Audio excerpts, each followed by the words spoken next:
Thank you very much for joining us on what is the 5th edition of the RDS Breeders Talk. It's really cool that this sort of an evening can keep continuing at such a special show. This started as a suggestion 5 years ago, and at that point when I was making the suggestion, I didn't expect that I was getting myself a job while doing so.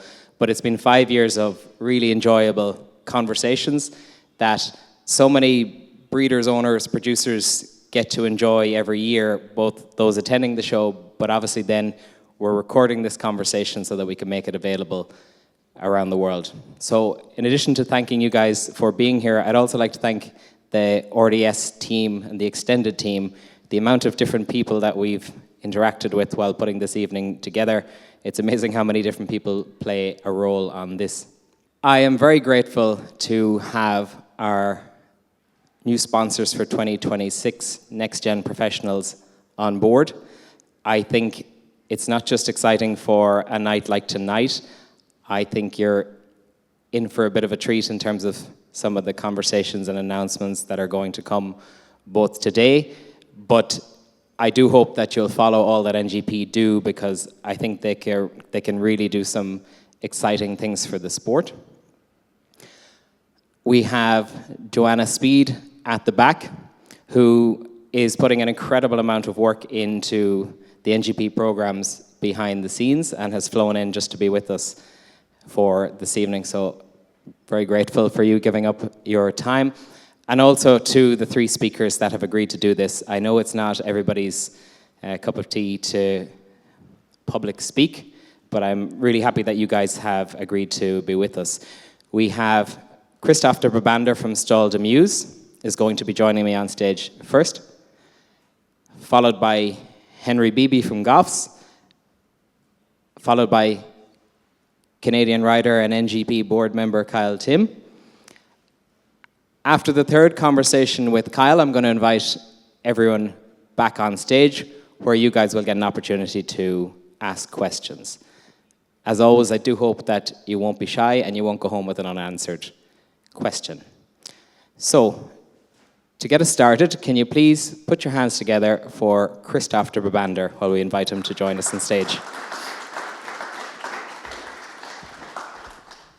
Yeah, when you initially ask people to do these things, it can be a bit daunting and people are afraid they're going to have to give some sort of a formal PowerPoint presentation. But what I always come back to, and it's always something to remember if you're a little bit daunted about even going up to talk to someone, all that we're doing in any of these things is talking about horses, which is most of our favorite thing to talk about.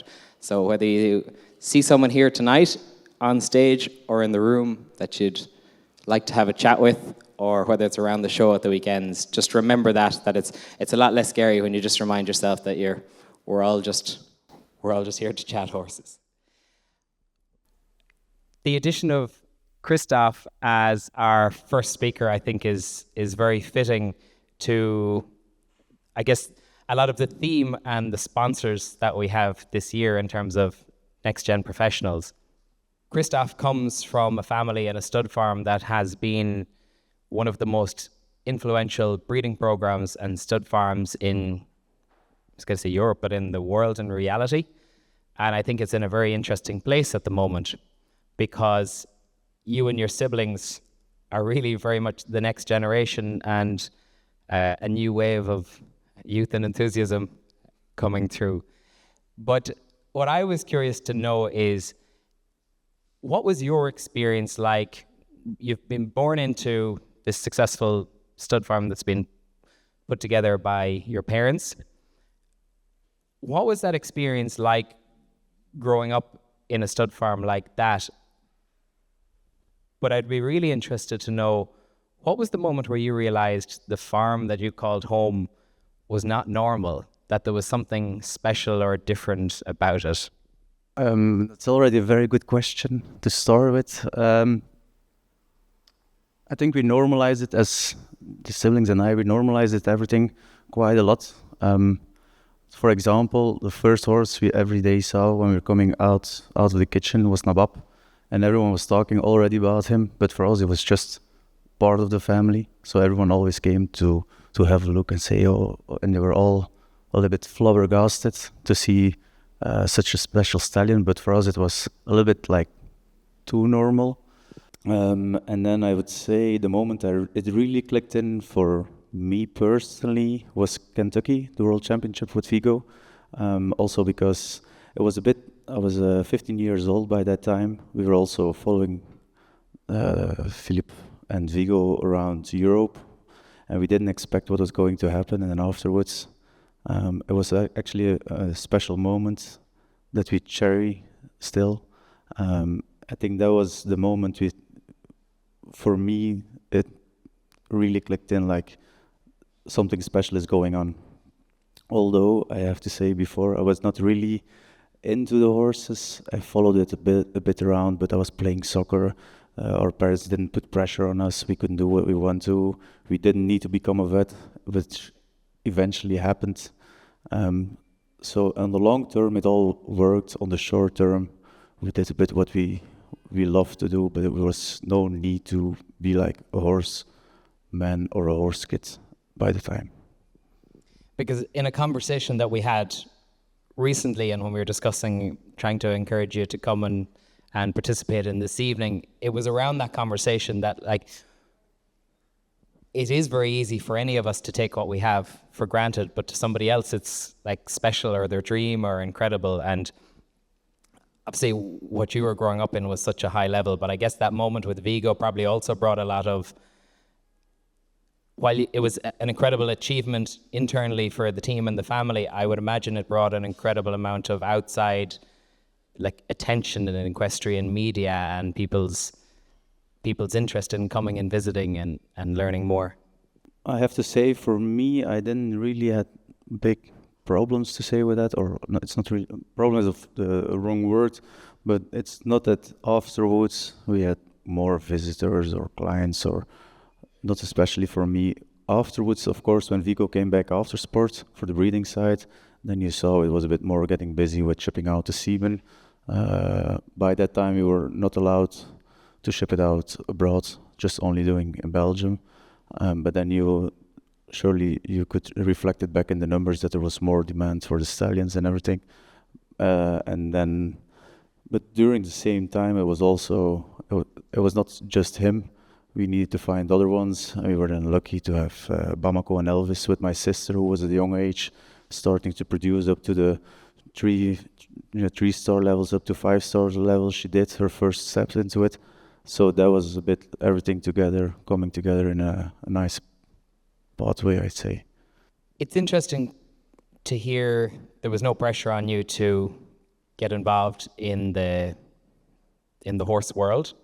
And I imagine it wasn't just you. I imagine there was no pressure on, there are 3 siblings. What's also interesting is that you weren't that interested in it at that time, because, you know, in Kentucky 2010, it's not all that long ago. And to go from it wasn't really your main interest to now you're a breeder, you're a vet, you're a rider. It would be difficult for you to be more involved in the sector if you tried. And on top of it, your siblings are also really, really, really involved. Could you give me a little bit of an overview, especially for those who haven't met you before or haven't visited the Muze? Could you touch on your roles and your siblings' roles within the business? The first one to mention is my sister. She's Carlin. She's 8 years older than me, but she was from the beginning. She had a bug. So she started off with the ponies, and she did the whole trajectory, did the juniors, the young riders. She went places. And then for now, she's minding the stallions that her husband is riding. So Kun is doing the top sport level. But since we need the stallions during the breeding season, they stay at our place. So she's taking care of that. Then my brother, he never rode horses or anything, but he's doing the management of the yard logistically, and the office work. And then I'm trying to take a little bit care of the veterinary side of it. Both of my parents now, they on an age of retiring, but my father will never actually retire, I'd say. Can you give me a little bit of an overview of the kind of the size or the scale of the breeding program or the business at the moment? Like just even a rough idea of how many foals will be born in a year, the number of stallions that are within the Muze stable at the moment. I know there are shares and horses in different places, but approximately how many stallions are you managing in-house, and roughly how many foals, just to give people a bit of context on that? We try to not upscale it anymore because we figured out during the years that we're now a little bit on our limits, and to say in a number, for us it's 20 foals a year for ourselves, and then 20 foals we have shares in together with other people, because the other ones, like the other breeders, they prefer to have the fillies. For us it doesn't matter so much. We can keep the stallions, so we can exchange if needed, so they can keep the fillies, we keep the colts, and we try to discover them, to raise them up to the age of 3 years, to go to the stallion approvals. And then on the breeding side, stallion side, we have now the European Center, where we have 18 boxes for stallions. But on the other hand, we have a few more who are only allowed to do the national stud, so we can ship for European side. But for numbers, it's too hard to say, because in our system, we try to work a little bit service-wise. People only have to pay the stud fee when the mare is pregnant at 5 months. So we ship out, and after the season, we try to figure out the numbers. So for now, for this year, I can't say anything yet. Yeah, I was more thinking in terms of the numbers of the actual stallions, not necessarily in terms of the breedings. That because like you could have a mare that maybe you have to send semen for in a season 3 different times. Hopefully not, but like 3 different times, it's hard to give a number. But approximately how many stallions are actually standing in your place at the moment? Yeah, 18 for European services, and next to that, a few more. Let's all in about 30-35 stallions at the yard, which is a bit too many to focus on all of them, of course. Yeah, and I'm sure it is a challenge, especially when you have fathers and sons and grandsons, and trying to give every horse a chance, and you're going to have the young ones that need the support at the beginning, but they're going to be in the shadows of their fathers and grandfathers. But even before we get to how you manage that, I would be interested to know more about your process for stallion selection.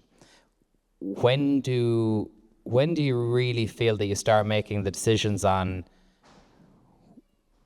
which ones deserve to be a stallion, or even consider being put forward for the approval? What are the steps in the process? And could you give me a little bit of a feeling on what you're looking for? Like, what are the most important things that you and your family want to see to justify going forward with those stallions?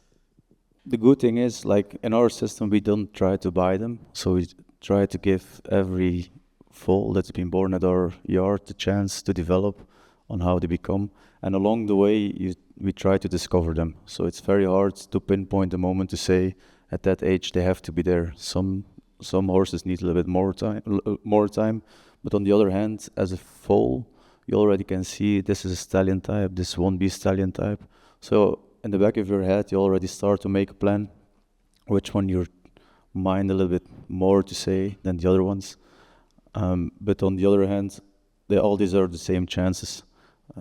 We all vet them at the same age. It's not a certain point that we say we do the free jumping so many times and we score them out, and the ones are not good enough, they go away. That's not the case. We try to keep them as a horse as long as possible, to see them as a horse and not like lift one out. But every now and then, like for this year, we had one my father really had an eye on, and that one he really pushed because he really believed it from the moment he saw it. It was like love at first sight. So these things tend to happen, but in general, we try to see it on a wide perspective. Now, you can't tease breeders by saying there's one that stands out and that your father loves without telling us who it is, and what is it about him that makes your father so crazy about him? He always looks like first the stallion type, like the conformation, the pedigree, and then the jumping. So this one was Chaco Blue coming back, or going back to Killer Queen, the Grand Prix mare of Daniel Deutzer, who won in Aachen, who won in Calgary. So that's something he's always looking for in pedigrees. He prefers to go directly to the great mares, let's say, call it like legendary mares, instead of going looking to the sister or brothers or siblings. He's really more focused on the top sport. And then this one, the moment he saw, he just fell in love, and he pinpointed he wanted to have him, and he was right in the long term, I'd say, or he will be right in the long term. And this is a Lady Killer. What's the full name? A Lady Killer VDM. So it's by the breeders of Killer Queen, but she has only one daughter for the moment, and that's a son of hers.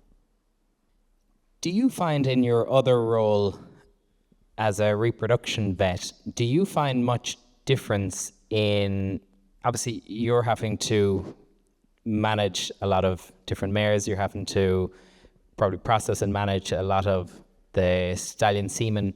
Do you find much difference when the stallions are out in competition or when they're on rest periods? Is that something that you see a big difference in throughout the season? For the stallions, I wouldn't say anything different, because in our setup it's really convenient. They just go, if they go to the field or go to the dummy, for them it's actually just the same regular situation every day.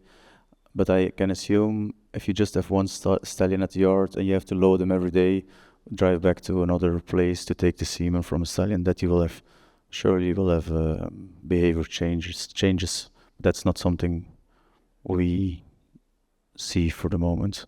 But on the other hand, sometimes with the mares in sport, when they have a little bit more pressure on them, you tend to see there's a little bit less of success on the embryo transfers that we saw over the years. So that's something that can happen.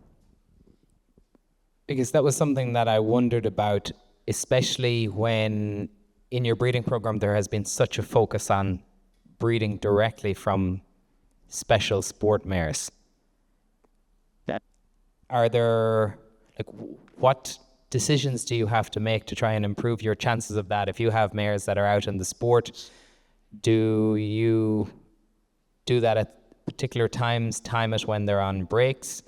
Or if you have a talented mare that's in competition, are you very deliberate about what times of the season that you will try to do embryo transfer, or a particular distance away from the competitions that are the priority for that year? How do you manage that a little bit to try and increase your success? For the mares themselves, it's actually a bit the same situation. They all stay at the yard. We have not so many. We have a few that are in the higher sport. So every now and then we miss one chance in the flushing. So every 3 weeks you have another chance. Sometimes you miss out one time, but along the season for us it doesn't matter so much if it's an early fall or a late fall, because we're not really aiming to sell them as a foal, so they don't need to be born in February or March to have them to have the nice bigger foals to go up to auction in June, July. So that's not really a big point for us. To say something, we had the last foal born last week, which meant and so the mare was covered up until September. So I know most breeders would say it's already too late, but we just continue the season up until there is no demand anymore. I know it's going to be very case by case with mares, but in general, do you see much difference with those mares that are in sport that you're doing embryo transfer from? Do you see much difference afterwards, or like any difference in them and their behavior and their performance when they're doing the sport and the breeding a lot together? There are some mares, like you said, individually wise, but most of the mental changes is when they're in heat, and then some of them are a little bit more, how you call it, nucky in the box or in the truck with the traveling and everything. But yeah, if you try to adapt, and we try to keep them as horses. We don't put them on ready-made during the season. We just keep the cycles going. It's not that we're just focusing on the top sport. For us, the main business is still the breeding, the stallion side, and also to produce for ourselves. In more recent seasons, you've also started doing OPU at home. How does the management change with that versus just mares that are doing normal embryo transfer? Do you have a different approach to say the mares that are in competition? That's another case. The mares who are really in top sport, we don't do the OPU on. Also because of the medications they get. It's not a FAE. A banned substance, or like a not FAI approved. Yeah, so you can put them in sport afterwards. That's one of the reasons. Also, there is always a risk. So that's also that's not something we try to push too far. But for the young mares, 3-4-year-olds, from now and then, if we really believe on the long term, it's a good one. It's a really beautiful technique for the amount of stallions or stallions you want to select that otherwise there are no options to use. So for us, it's a big advantage. And while I'm not saying that's the only thing we do, it's an addition to all the other things we do so far. Something that I've been thinking a lot about in our own breeding program, we've had some mares in recent years where we've covered them at 3 and let them have a foal at 4 and then put them back into work. In a recent interview I did with Pork McCarthy, we were discussing that idea that in the past he would do that, and now he's kind of changing his thinking on it. What's your own personal view, both as a vet and I guess as a rider, and you're seeing a lot of these mares that are going back into sport. In general, if you have a mare that looks quite special at 3 that you want to keep and put in the sport, in general, do you cover them and let them carry, or do you more focus on the embryos? We focus more on the embryos also because we still have the recipients all available for the clients, so also for ourselves. So, and on the other hand, which is also nice every now and then, if you want to sell an embryo or you want to do a share with someone else in an embryo, it's easier for us to ship out a recipient mare than a good mare, and because you're not always sure what you will get back in the end. So that's a bit the reason why we prefer to do embryo transfer on them and then put them to foal. It's going to be difficult maybe to distill or to take everything down to one simple answer for this. As I mentioned at the beginning, you're in an interesting time where the 3 siblings are so involved in the business. Joris is pretending he's retired, but as you said, that he will never retire. He's born to breed, and I think that will always be something that he will be involved in. He has achieved so much in breeding. He was really probably one of the major players in not just the success of the Muze, but through him as a vet and through the stallions that you've had, his impact on breeding throughout Belgium and beyond has actually been huge. For you, working with Joris, growing up with him as a father, are there particular things that really strike you with his approach as a breeder, or things that you think with your breeder hat on that you have really, really learned from him or that really stand out? If I need to summarize it, what his way of thinking and the whole breeding setup is try to keep it as cheap as possible and not going to don't look too hard for it. Like, I know a lot of breeders first thing they want to do is go to the clinic and look for the conformation of the feet and everything. He's a bit more like, let nature do his thing and we'll see how it will turn out. So that's something that I'm a little bit raised with, and I must say that's from the breeding side, but also from my veterinary side, I always say as a joke, I'm a veterinary on paper, but I don't feel as one. And I will actually never pretend to be a real vet compared to the surgeons or the orthopedics. The good thing is I have the background, and I have a little bit of an idea of what's happening. But most of the time, we will go against the stream and we will do our own thing. Apart from keeping it simple, because that is a very simple answer to quite a special breeding program, is there something in terms of, because it has to be more than just keeping it simple, is there something in what he sees or how he assesses horses? Because I know in the past, sometimes either I've heard Yara saying or read in interviews that it's like he can give you a simple answer and say it's simple. You just take a mare from the sport and a stallion from the sport, and it's a very, he'll say that to you kind of maybe semi-joking in a response. But is there something in that you think that he has in terms of like a vision for how he's selecting or how he makes the combinations? I think he's very, or that's something he's trying. The message he's giving through us as well is that you just need to be very accurate. Is not the right word, but you need to be judgmental on what you're seeing. Is it actually true what you're seeing? If you're seeing it's a bloody horse, is it actually a bloody horse, or is it just a bit hot in a different way? So these kind of things you always need to question yourself. But what I meant with trying to keep it simple, it's like horses are horses. Leave them out, leave them in the field, raise them outside. Instead of overthinking it, I'm going to keep it inside. They just can go out for 1 hour a day because I want to protect them. You never know what's going to happen. These kind of things I'm trying to refer to. Keep it simple, like leave the horse a horse. And then on his way of selection, I would more say he always says, like, if you see something special in a horse, the free jumping, it will always come back at some point.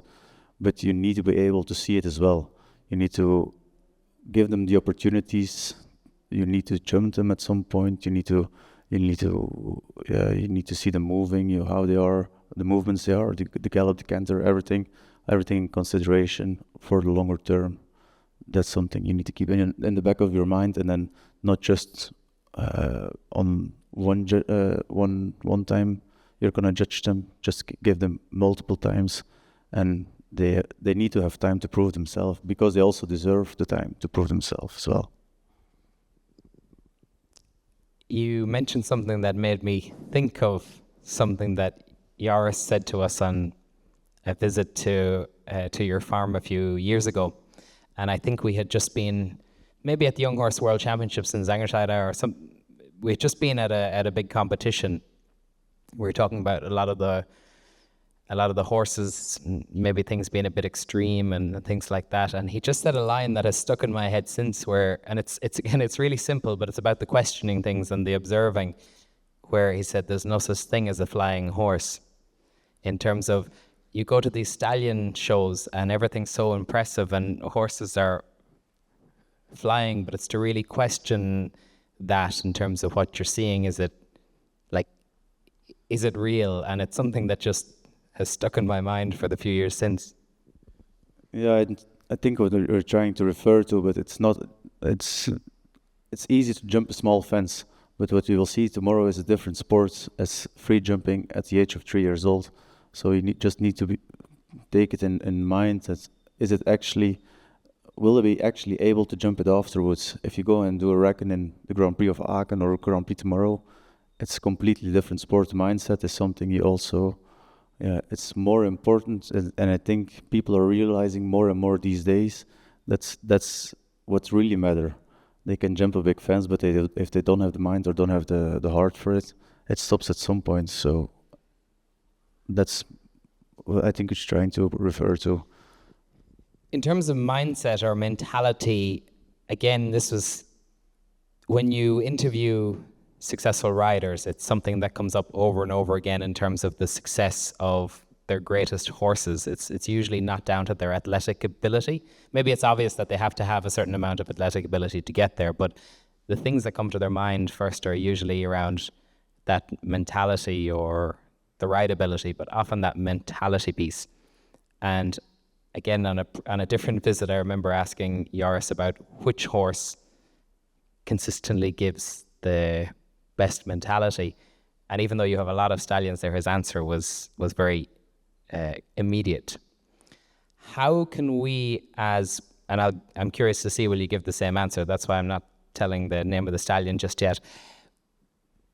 How do we as breeders assess the mentality of other people's horses? Like when you're a breeder at the show here and you're watching, what are the ways in terms of you make those decisions about other people's horses as a breeder? It's also something that I question a lot, and I think if you just need to ask the people as well what they really think and believe of what they have in a horse, and then I think you're probably trying to refer to Bamako, and it's also something you can discover just by working your own horses. You can't always see it, but just by start working them and see who they are, what they do the first time you handle them with the halter run, or you want to launch them, or even just with the way of jumping, how quick they take things up. All these things add on to make the complete picture of a horse, I'd say. But it takes a while. Like for Bamako, in this case, it was same time like with Elvis, and then he always made the comparison. He said like, on Bamako it says you just step on, and he says like, I'll carry you around, while the other one would say like, I'm here, what do I need to do? It's a different way, but you only discover it by riding them and working them. If there was a young stallion in your breeding program at the moment that you think is really standing out to you in terms of an incredibly positive mentality, is there a young stallion that comes to your mind first when I say that? We have a good few, but one I really like is the chestnut Viento. It's also going back to our dam line, but to me, that's the mentality you're referring to. And then there is also the Bamako son out of a Vigo mare that couldn't is riding at 145 classes. He's called Wuhan.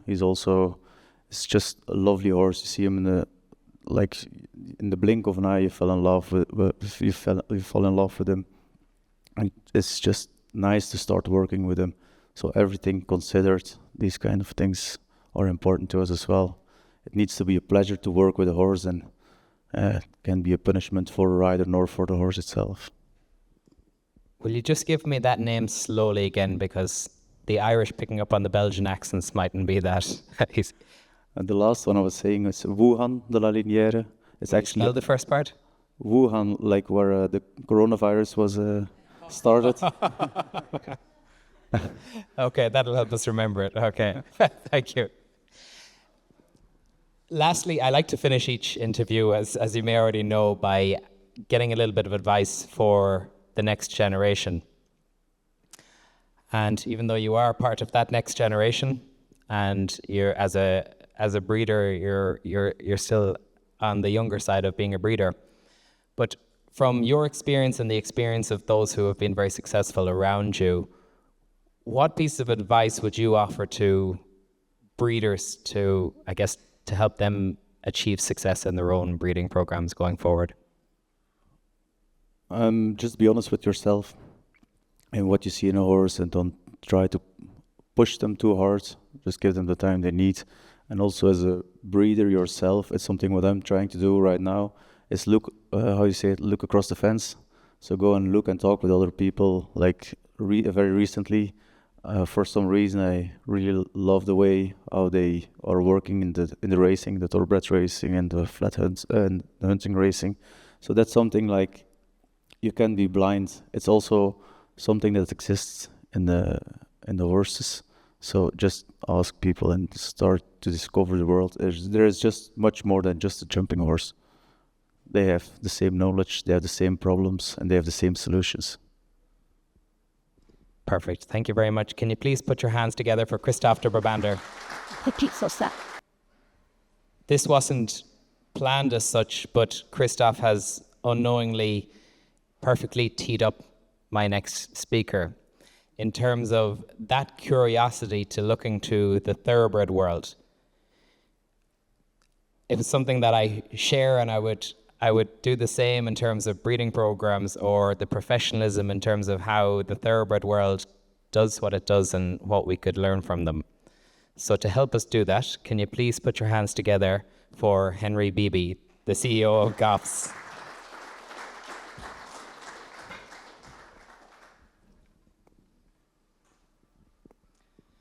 So firstly, Henry, thank you very much for joining us. You may have got initially surprised when we were roping you into an event that was focused around sport horse breeding. But as we discussed in the past few days, it's very easy for us to think, no, we breed sport horses, no, we breed thoroughbreds, or we sell thoroughbreds, or no, I'm into eventing. So we automatically close our mind off to the other sections of the horse world. But we're all either breeding horses or selling horses or riding horses, and like what Christophe teed up beautifully, there's a lot we can learn from each other. So firstly, congratulations on the success of yesterday's auction. In some ways it was delving into a new space, and in other ways it's going back to some of the older days or some of the roots of Goffs and the relationship with the RDS. For anyone that's not familiar with that, could you just set the scene in a little bit of the history on that this obviously wasn't Goffs' first time in the RDS, for those that might think it is? Sure. I think the first thing I should say is I wasn't surprised. I was absolutely amazed and staggered and thought you got the wrong number. But it's a pleasure to be here. Goffs has a great relationship going back for 90 years, from 1877, I think, when Goffs first sold in the RDS, and sold for 90 years here. Mainly thoroughbred sales, and such legends, household names as himself. Arkle was a Goffs graduate through the RDS. Red Rum, the only three-time winner of the English Grand National. But in the other world, Mr. Softy was another one. So Goffs sold here until 1973, when things changed and we moved down. I was at school, but we moved down to Kildare. So that's the history of Goffs there, yeah. You've been selling thoroughbred horses for approximately 40 years? Me? Yeah? I worked my first sale in 1978. I've worked full-time as a thoroughbred auctioneer since 1982, so I think that's 44 years. Yeah. So I was trying to work out, actually, we were at a dinner party or a party recently, and somebody said, how many horses do you think you've auctioned? And I said, I don't know, but I reckon it could be 80, 90,000 horses by now, which I thought was an amazing thing when you think about, every time a horse walks in and you say, right, this is whatever it is. Like yesterday, I auctioned the brother to Kilkenny. Here's a beautiful brother to Kilkenny, Olympic pedigree. Come on and put me in. What do you want to give me? Style me away, whatever. And I thought, I might have done that 80 or 90,000 times. It's extraordinary. And you look at the first horse I ever sold was a filly called Miss Tally at Kelso Races in Scotland, where I'm from. And she made 1,350 guineas, which we were selling in guineas in those days. And I recounted that when I was on the rostrum to sell. I've done it twice now, very proudly. I've been the lucky auctioneer to sell two €6 million mares in Goffs, Chiquita and Alpha Centauri. So everything in between. So yeah, I've been going for a while. So I'm not the next generation. I was once, but it was black and white in those days.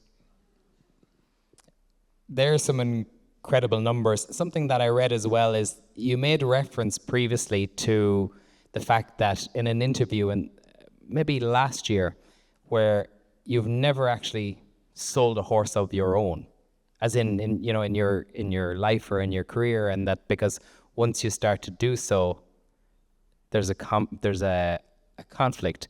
Could you just touch on that, because I thought that was an interesting comment or thought? Well, yeah, I took a decision a long time ago, very long time ago, that if somebody uses the Goffs service, they use our services. If you've got a horse, Michael, and I have a horse, and I've invested in my horse and you've invested in yours, and it's in my sale, and it's in a Goffs sale, human nature dictates I have to be thinking about mine more than yours. So I saw some people, I don't criticize anybody in my position who trades themselves, but I decided to remove that conflict from myself years ago. So I don't trade. So that I believe that when somebody sells a horse, entrusts a horse to Goffs, and there's a huge amount of trust, this is a very competitive world, when they entrust a horse to us, they're going to get everything. So if I'm your auctioneer and you bought the horse to Goffs, I'm not thinking about myself, I'm thinking about you. And that's very important. So, we're passionate about what we do. So when people ask me what I do, I say, I don't do anything very important. I'm not curing cancer or solving the financial crisis or the Middle Eastern war that's going on. But in my world, I'm doing a job that is important to us, and we're passionate about it. And when we win, when you win, we win. So we're commission-based, of course. So a win for you is a win for us, and we want what's best for you. So I don't trade myself.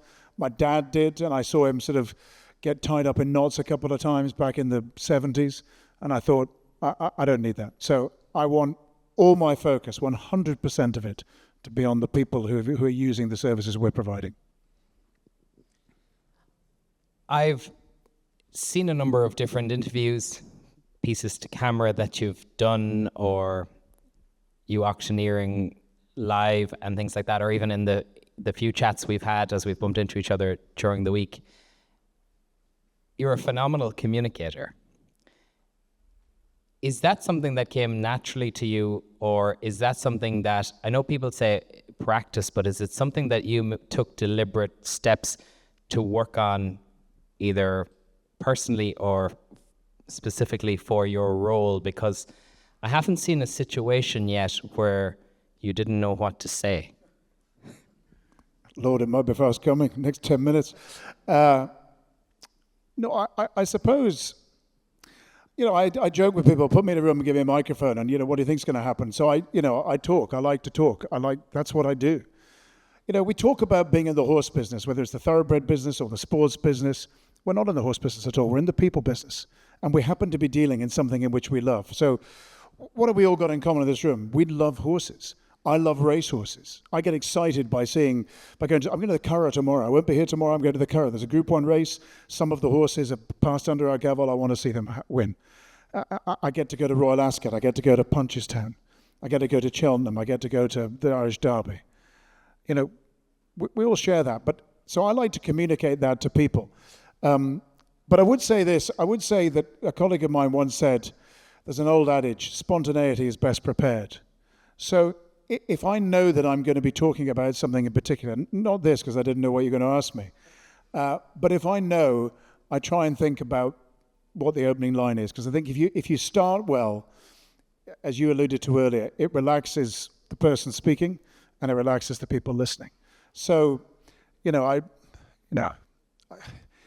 you don't mind me saying so, I've lived my entire life on the basis that bullshit baffles brains, and if you haven't got much of the latter, you have to rely on the former. So, I'm a salesman. I'm there to sell horses. I sell thoroughbred horses, but I'm selling the dream as well. And I'm selling people, I'm inviting people into a world that I just love. I'm the son of an auctioneer who's the son of a racehorse trainer who's the son of a horse dealer. The Beeby family go back generations dealing with horses in some way or another. My grandfather trained 2 Cheltenham Gold Cup winners, trained flat horses. My father was an auctioneer for 50 years. So I guess, in the world in which we are, it's all about communication. If you're trying to sell anything, if I was selling microphones or bottled water, I'd have to be able to communicate. So, saying, you mentioned earlier on about people asking questions. You should never walk away and think, I should have said. And I like to think as well, when I'm dealing with people, that people never walk away from me and think, I wonder what he meant. I like to be quite direct, but I like to tell people, answer the question. So never shy away from the question as well. So it's if at a sale things are going well, then everyone's happy. But sales don't always go well. So shying away from that, anybody, like any auctioneer, can sell a 6 million quid horse or the 80,000 euro foal from yesterday, because the good ones are the easy ones to sell. The real skill is the ones that aren't so popular. You touched on a few things there that I had wanted to discuss with you. But it's something that I think we don't stop and reflect on enough, in that idea that we can get really caught up in what a horse is worth. and get very precious about what a horse is worth. But if you actually boil that down, you'd be left with kind of more questions and answers around terms of like horses in value and why they're worth that much. You are in the business of selling dreams to people. So how much of people's decision to purchase horses is emotional? And do you have a specific approach to prepare for any particular auction that you go through, or deliberate approach or practice? I know that's kind of two questions in one. Well, my profession, if I have to write down what do I do for a living, I'm a thoroughbred auctioneer and valuer, so I should know what a horse could be worth. But you know, all of us could go into a field now and look at 6 horses and then try and grade them in what we think they're going to make, particularly if we didn't have the pedigree. And none of us would be right and none of us would be wrong, because we all know very expensive horses have been flops. We all know very cheap horses have been great successes. So, you know, like I say, the value of a horse is a very subjective sort of opinion. So it is an opinion. It's like a vet's opinion. You know, that's why veterinary surgeons use "in my opinion," because another vet might say something different. You know, my dad always said, you know, advice is a wonderful thing, but you listen to advice and then decide where you take it, whether it's a vet or a lawyer, an accountant, or wherever it is. You know, you listen to them and take their advice. But we are in the people business, and, you know, when people say, if I'm ever asked, you know, by people who aren't in the business, who haven't had a horse, or I'm going to buy a horse and make a ride for you quid, I say, you can stop right there. So my advice to people is, you should buy a racehorse or a sports horse with disposable income, and you'll have great fun, and you might make a few quid. So a lot of it has to be love. You know, if you buy a horse and you find it boring, buy something else. Buy a yacht, buy a smart car, go on a holiday. You know, you've got to get the goose pimples. And every year I talk to the students at the Irish National Stud and the Godolphin Flying Stars students, and at the end I give them a bit of advice, and I say, if you're in this business because your dad told you should, or your mother did it, or you can't think of anything else to do, get out as quick as you can, because it'll be a prison sentence, because you have to love it. But if, on the other hand, watching horses jump a fence, or fly up the track at the Curragh, or seeing a mare foal, if that excites you, if that really gets you going, if that gives you goose pimples, makes the hair on the back of your neck stand up, then congratulations, because it'll never really work. Because, you know, we're immersed in this. You know, our industry it's an industry, but it's a sport, but it's not either. It's a way of life. It's what we do. It's not Monday to Friday, 9 to 5. We think about it. We live with it. You can't shut the horse away and come back in 3 days. Now, I don't deal directly with the horse because I'm one removed, but it's still just something that dominates my thinking. I mean, we're very boring people. You know, you go to a party or somebody's house, and if there's a lot of horse people there, we all sit around and talk about horses. But it's because we're obsessed with them. And our obsession is our passion, is our life. And we love it.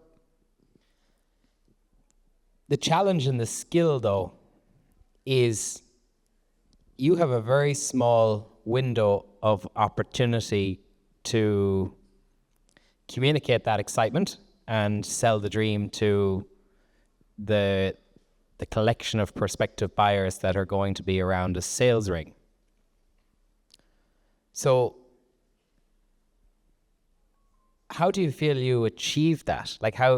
Because if you look at the quantity and both the figures that have, say, passed through Goffs, the numbers that you're dealing with are hard for people outside of the horse world to grasp, and hard for many of us in the horse world to grasp that someone could have bought a horse for that or sold a horse to that.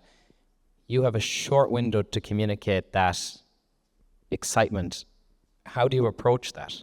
Well, we have 2 windows, really. We have the window when we're actually conducting the auction, which is about, in the thoroughbred world, we take about 2.5 minutes to sell each horse. So we try and sell 25 to 30 in an hour. The bigger price horses might take a bit longer.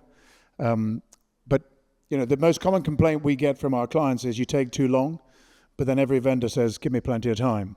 And the buyers who are saying, drop the hammer quicker, are the ones who are taking the longest to bid.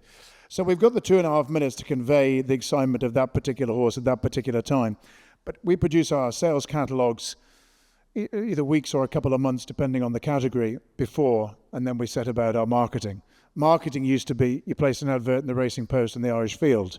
Now it's you place an advert in the Racing Post and the Irish Field, you place them online, you use social media, you use TikTok, you use Twitter or X, you use Instagram and all the others, and you get it out there. You do a lot of direct marketing, and a lot of it's personal. You know, we have a group of people based in Ireland, but we have agents dotted around the world who are constantly promoting our sales. We use former graduates to promote the next sale. So we're about to have our Orby yearling sale at the end of September. That is the Irish National Yearling Sale. Over the 2 days, we'll sell about 60 million euro worth of horses. The top price will be, well, last year it was 1.9 million. The year before that it was 2 million. It'll be up around there this year if all things go according to plan. And on the front cover of the catalogue is the Irish Oaks winner, Joanna Walsh. Inside will be 4 winners of Royal Ascot. There'll be another Group 1 winner from the Epsom Derby meeting. And that's how we promote why people should come to our sale.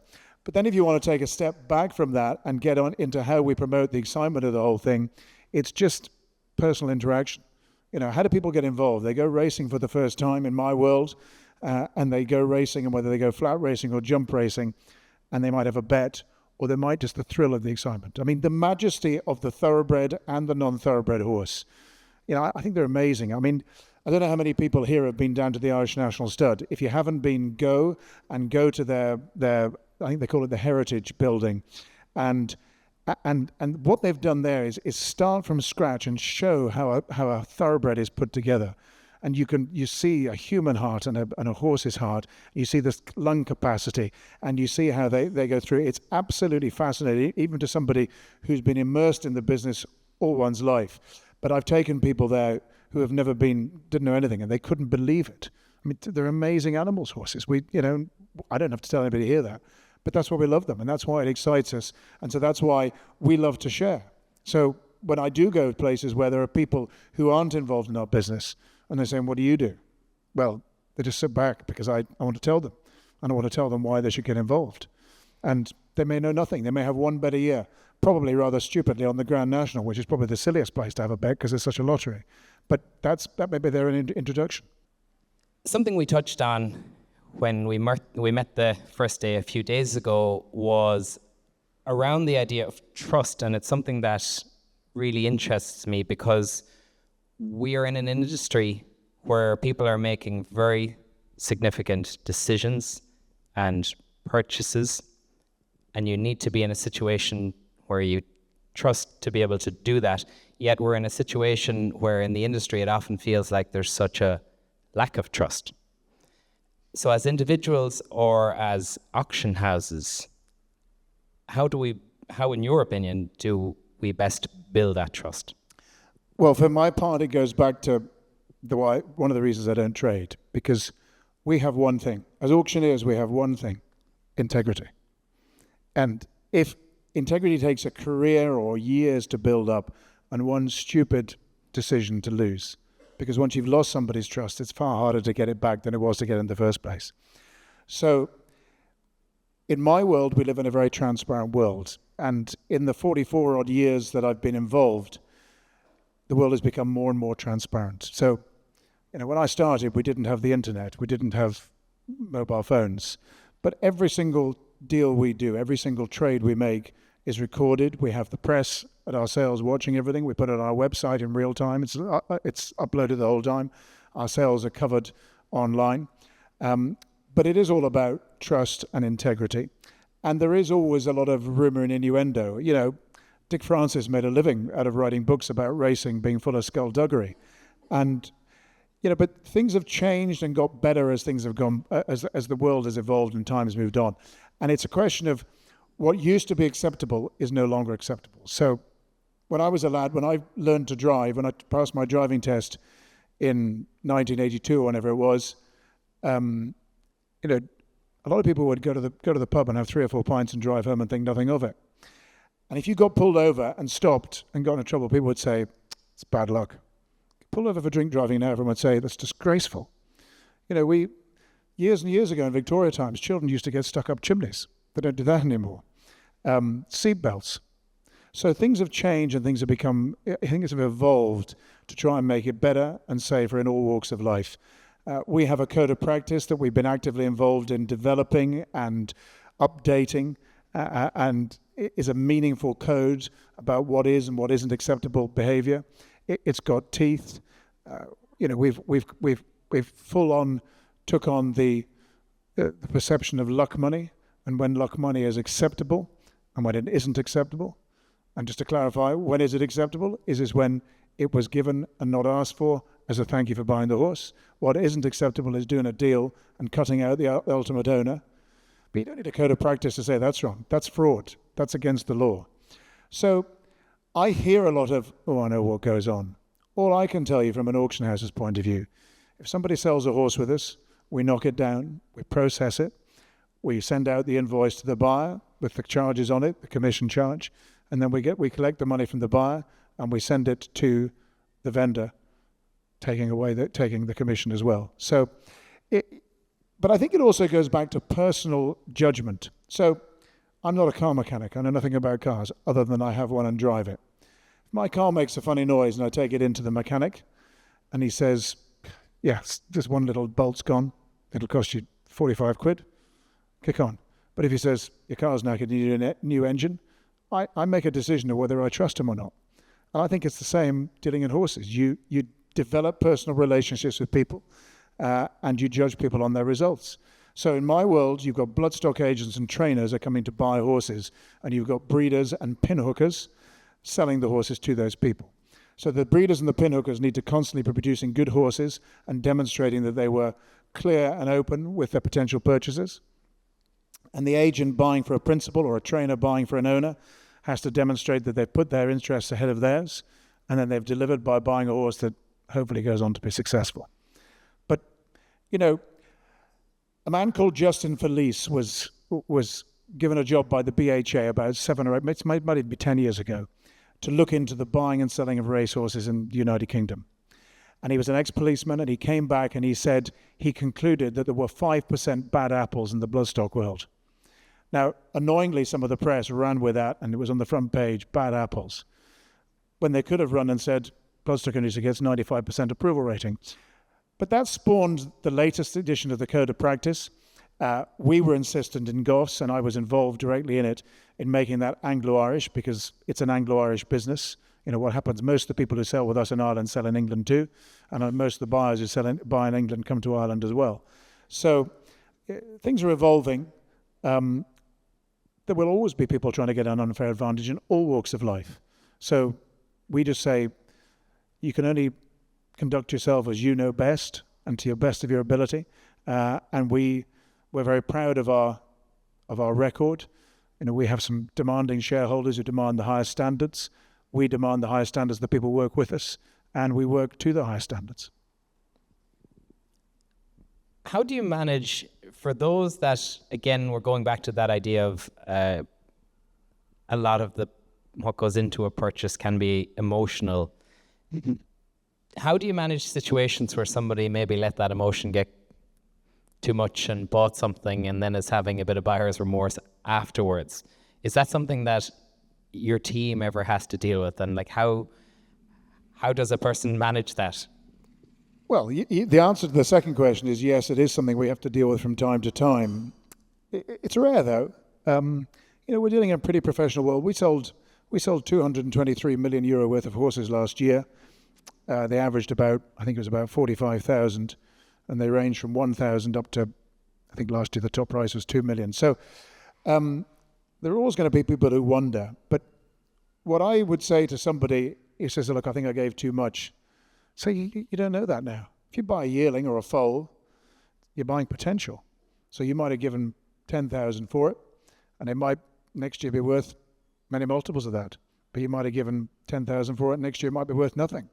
So on the day, it's hard for people to say that because they don't really know. They're buying what's happening in the future. And so they haven't got a crystal ball. But a lot of it, as you say, is emotional. It is. And the reason I like a live auctioneer is not just because I'm an auctioneer. A live auction is not just because I'm an auctioneer. It's because I do genuinely like the battle of the bidders. And a lot of people talk about the thrill of racehorse ownership and horse ownership. And I've always said that starts in the auction ring, because you come and you make your selections and you go into the ring and it is a battle. It's the battle of the bidders. And it can be like a tennis match. And when you get a big lot, whether it was like last night's top lot making 80,000, or a yearling making 300,000, or a National Hunt store making 50,000, whatever it is, you see people watching and they stand in the ring and the ring's round and they look and they say, well, there's JP McManus's guy in my world bidding, and he's taking on this other guy who's got a horse with Dan Skelton in England. And they watch it go backwards and forwards, and we're going up, and who's going to win? And you sometimes see people saying, you can see them thinking, well, I'm not getting beaten by him or her, and they bid again. Auctioneer's dream, of course. But my one bit of advice to anybody who goes to an auction is don't listen to the likes of me. I'm always going to say have another one, but why wouldn't I? So my advice to people, if they say, what's the best advice you can give about buying a horse, and it doesn't matter what discipline you're buying the horse in, is of course you must inspect the horse beforehand. You must know what you're buying. Of course you must make use of any veterinary reports that are available, depending on the category of the horse. If you're a novice, use a professional advisor. You wouldn't buy a house without a survey, or you wouldn't buy a car without a mechanic, second-hand car. And then you should make a short list through the auction, and you should fix your price. And let's say you've got a budget of 20,000. You say, that one's worth 15, that one's worth, I'll give 20 for that, 15 for that, and 12 for that.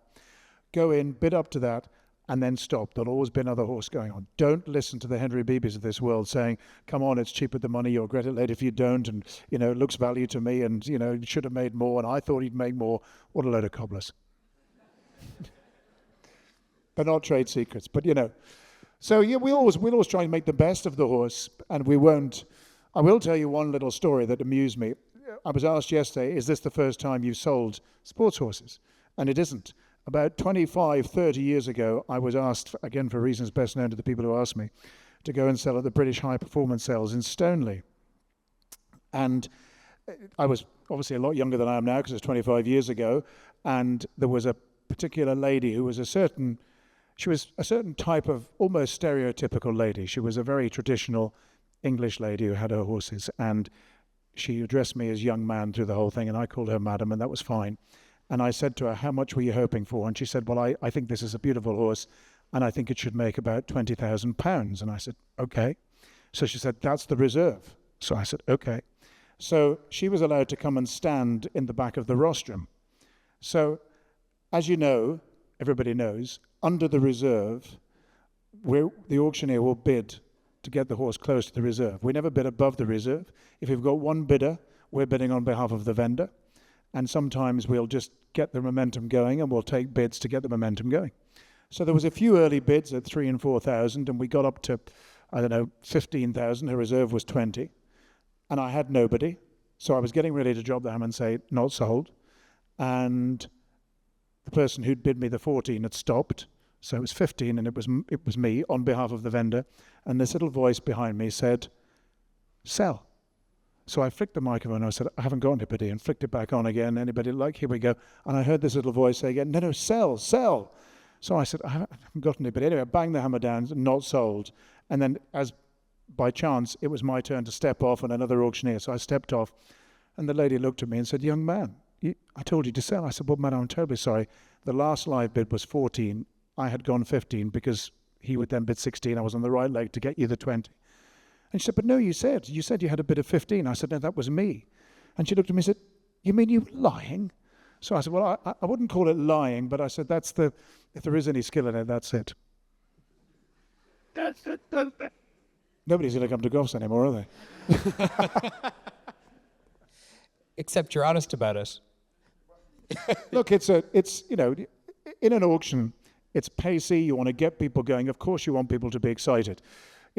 We're judging our results. So if we were messing people about the whole time, people wouldn't come back. And Goffs has been there since 1866. We sold 5,000 or 6,000 horses last year. We're Ireland's premier auction house. I think there's only 3 companies that have been in continuous existence in Ireland longer than Goffs. So we owe a huge debt of gratitude to Robert J. Goff, who started in Newbridge and then came to the RDS. Those are stories. I mean, it's like the stories about, have you ever taken a bid off somebody who wasn't bidding? And I said, well, I remember being aged about 25 auctioning away, and sometimes people bid by winking, and they do that. It's not all like paddles last night. And genuinely, people regularly bid. And this guy bid me, and I was about 3,000 guineas in those days, 3,000 guineas, and the guy bid. Another guy bid 3,2. He winks again, 3, 4, and 6. I'm bid 8. Would he give 4,000? I got 4,2. He winks 4, 5. I go back, and this guy's gone. I didn't think anything of it. 10 minutes later, I was off the Ross and walking around. This guy's got a terrible twitch, but the vendor was happy. He was none the wiser, and the purchaser was happy to buy. So, these things can happen, but those are pretty rare. While there was a bit of maybe confusion and mixed opinions on yesterday's paddle system, we all saw the benefits and the negatives of having that. It was very easy and very quick for you guys to identify who bought, and straight away on the Goffs website, there was none of the usual speculation. Straight away we had it. But where I was particularly relieved that you're only taking bids from the paddles was a friend who's in this room rang me and was trying to tell me where he is. And I jokingly said, wave to me. And we won't mention any names because he's been very helpful today. And he waved across, and I was like, I'm only joking. But I was really glad that it was a paddle system. Could you give me the team's insights, or I'm sure you've had a lot of debriefs after a very successful inaugural foal sale here. There was excitement, confusion, debate, whatever, about how this foal sale was going to go, how it was going to work in Dublin, how it was going to work in the main arena. The consensus afterwards was it was delivered very, very well. It was very swift and slick, and a lot of people got to view it or participate or got a chance to register. I think all around and all the various different metrics looked like it was a success. What's the team's feedback and insights, and was there any interesting learnings from it that you will take forward? Well, we will. When you do something for the first time, you can always learn from the first time with the benefit of hindsight and experience, and there's plenty we will tweak. But I think the core of it worked exceptionally well. And I should say, what Goffs' role there was to come in and bring our professional services on behalf of the RDS. This was an RDS sale conducted by Goffs rather than a Goffs sale. So what we were charged with doing was doing the marketing, being involved with the selection, but obviously there were two gentlemen who were the right people to do the selection of the horses, and then put on the auction show, as it were. The paddles were, in our opinion, imperative because of the size of the auditorium we're in. I tried to explain to somebody who wasn't here. I said, we're on a rugby pitch and we were under the posts at one end and everyone in the stands could bid. So given that normally you like to see the white of somebody's eyes when you're taking a bid, that was clearly impossible. So we decided the paddles, which are used in fine art auctions, are a good idea. The other complicating factor that informed our use of paddles was the fact we were stepping out of our normal world. So we were stepping into a non-thoroughbred world where we wouldn't know as many people. So by having pre-registration between Goffs and the RDS, we could say, okay, that's Harold Kirk. He buys for Willie Mullins. We know him. We're saying he's fine. He's good for the money. But then somebody else might come and we say, we don't know him. But the RDS would say, no, we know who that is. So he got given a paddle. So those are the elements. So the paddles will definitely be used again. We thought the setting was superb. There was a bit of confusion about who was allowed in. That took a bit of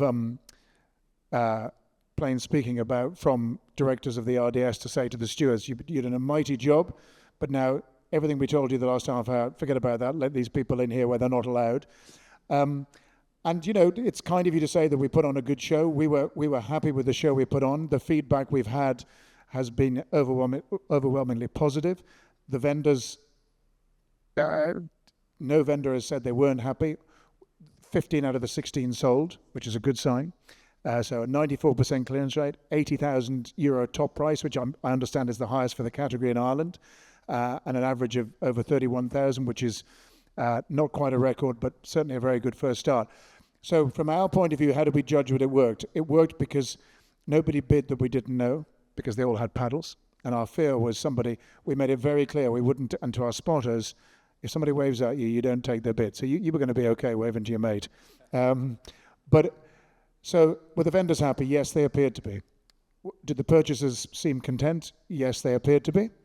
And importantly for us, to the people who essentially employed us to do the job, the RDS, were they happy? And so far they said they're very happy. And I expect to be back here in 12 months' time, minus a day, doing the same again, but just doing it slightly better, maybe a bit more crowd control. We will have more bid spotters because we couldn't believe how many people came. We were very pleasantly surprised. You know, on that point, I think people like me get a bit blasé about auctions, you know, because that's what I do. And the people who come to our sales, our thoroughbred sales regularly, get a bit blasé because that's how they trade. But the general public don't really have much exposure to auctions. And I do as many charity auctions in a year as I'm asked to do because that's the right thing to do. And I've learned down the years that, you know, the charity auction and therefore auctions for people are seen as part of the entertainment.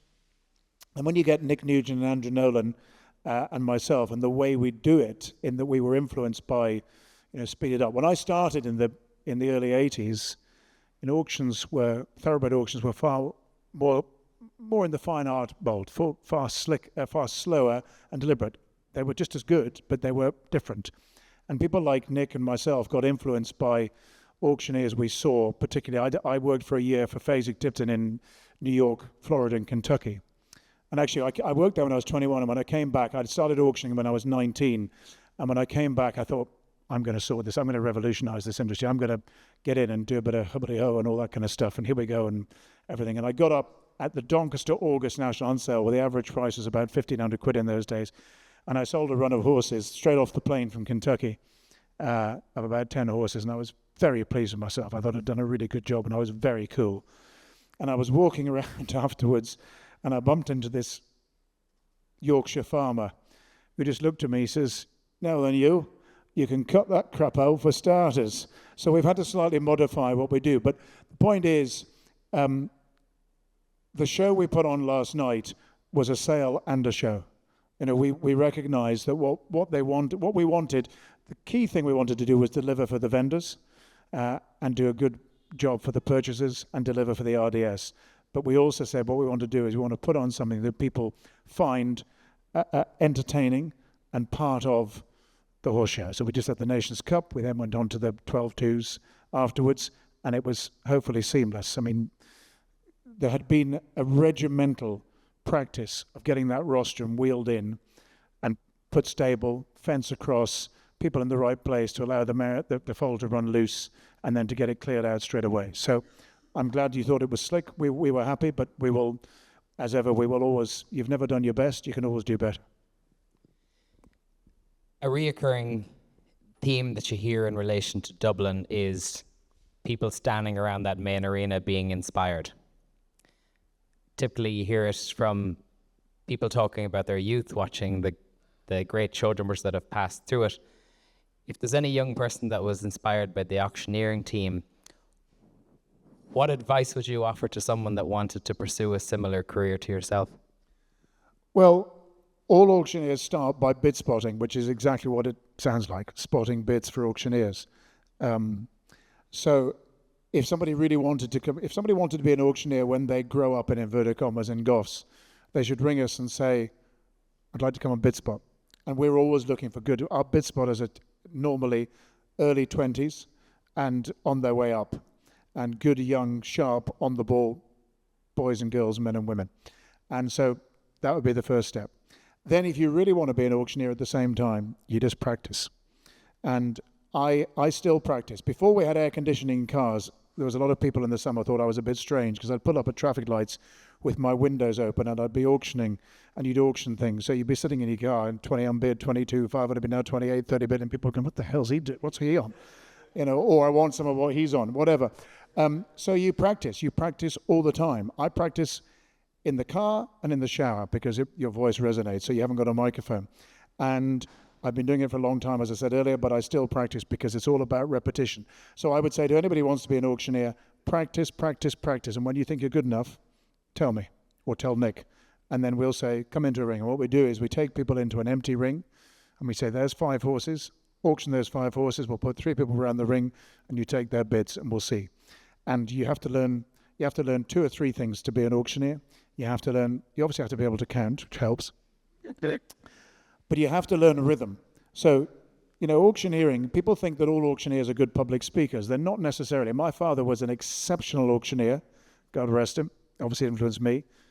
But he wasn't a very good public speaker because he got very nervous, because when he was auctioning, and he was also a racecourse commentator, because when he was commentating, he was telling me what he could see. When he was auctioning, he was counting for people. But you have to have rhythm, you have to have knowledge of your subject, so you have to know what you're talking about. And you have to be able to use horse parlance, you have to be able to see the stride. So you have to be able to see, as I alluded to earlier, that when you've got a reserve and you've only got one bidder, you've got to be able to see way out that if that person's on that bid, if you go up in the right increments, they'll land on the reserve. Because if the reserve is 20 and you've got one live bidder and he bids you 19 or 19.5 and you can't go again, that's no good to the vendor. So you land them on the reserve and then you take live bids after that. So practice, bid spot, and you'll be an auctioneer.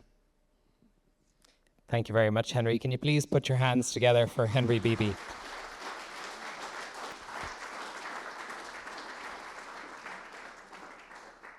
As I mentioned at the start, we are very kindly sponsored by NGP this year, Next Gen Professionals. I think there's so many exciting things that NGP are going to do for the industry, are going to do for the sport, and are going to do for many of us as breeders. So next to the stage, I would like you to give a round of applause to Kyle Timm, if he would join me here. Both an international show jumper from Canada, you can join me here, it's okay, and an NGP, one of 5 NGP board members that are the key decision makers in the background of all of this. So can you please give a round of applause for Kyle Timm?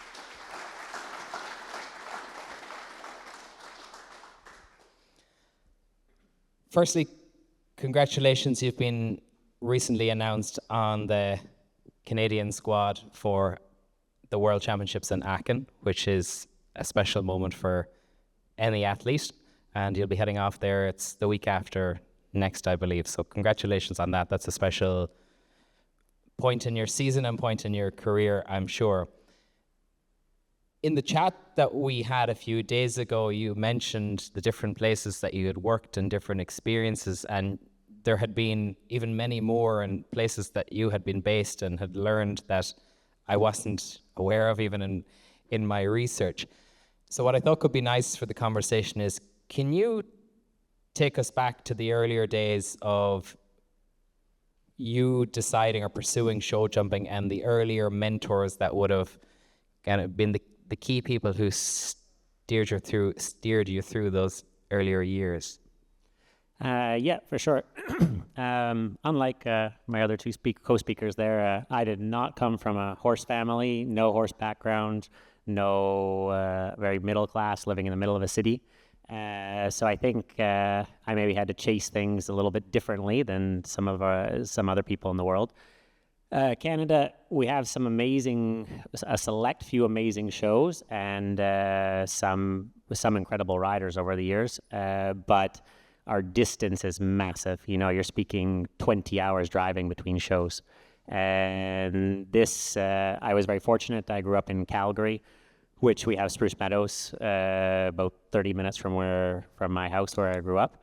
So that created a bit the interest in the first love from sport, I guess you could say. I got to go there one time a year and watch the classes. And I loved it, loved horses, loved the idea of it. My parents had absolutely no way to riding a horse. Convinced them somehow to start riding a pony. When I was probably 6, 7 years old, I think I got to go one time a week, Wednesday nights, to a pony club, and did that for a few years and just kind of kept going with it. Started riding a bit more as a junior, maybe 3 days a week. Don't think I did any really good shows until I was 14, 15 years old. And then I started to go a bit more and eventually jumped a Young Rider Championship when I was 17 or 18, but not at all the usual, or not the usual. I say with horses, in general, the people who are making it to the top end sport either came from a legacy family, which means that they came from, their family was involved with horses, whether it was with breeding, they had access to horses, their parents had a pony club, maybe they were top-end riders, but it's coming from that, or they're coming from a strong financial background in North America. Those are the two things that lead you a lot more easily into horses than coming from a normal middle-class family with absolutely no connection to horses. As a Canadian, I realized quite early on that Canada was not a place I could stay if I needed to, or if I wanted to try and do this as a sport. So I left quite early. When I was 16, I was already spending winters in America alone, doing for a couple of years California circuit, Arizona. Then after that, I ended up actually, I remember I had still a very dear friend of mine. She came to me when I was just turned 18. She said, "Do you want a job overseas?" And I said, "Yeah, great. Where am I going?" I'm thinking in my head, Germany, Holland, Belgium, France, strong breeding countries where you hear about all the sport coming from. This was on a Friday night. She said, "You're going to New Zealand." I said, "Okay." And on Sunday night, I was on the plane with one suitcase of everything I owned, and away I went.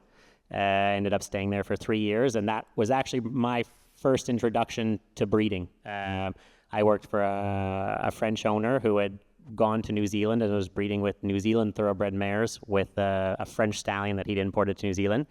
And I rode, I think I arrived there and they were all 4 and 5 year olds. Only half of them were broken in. And I had 5 or 6 of each generation, and every generation after that, 5 or 6 from the same mares, full brothers, full sisters, and basically 5 generations of them. And that was an incredible experience. I worked there for 3 years, and we did all of their young horse championships, and we kept the owner happy. We won enough to keep him happy and to keep me on. But that was a massive experience. And also at that age, I was basically just given the keys to the truck and said, find your way, find your own staff, find your own way to get to the shows, find your own, do your entries, figure it out, And in New Zealand, the sport, it's not at that stage, it wasn't as developed as it is, as it was in Europe and in North America. So it was a great learning curve for me. From there, I went to Europe. After 3 years in New Zealand, I realized New Zealand is an amazing country, but it's very, very far from the head of the sport in Europe. I came first to Germany, then to Holland. Then actually I had a good opportunity to move back to the United States, to the East Coast, which I hadn't been there before. North Carolina, Florida, New York, all of the shows between on the whole East Coast, building a dealing stable with some very nice owners and investors. Then after 6 or 7 years, I really decided I wanted to be closer to the big sport, to the breeders, to building young horses, to be a bit more long-term. I didn't envision myself being an auctioneer. I didn't want to have horses in my stable for 1 or 2 months and then send them on their way. I found that my passion was really working with horses for the long-term, riding horses from when they were 3 and 4 year olds to 5-star Grand Prix. Actually, the horse that I will jump the 5-star Grand Prix here tomorrow, I've had since a 3-year-old.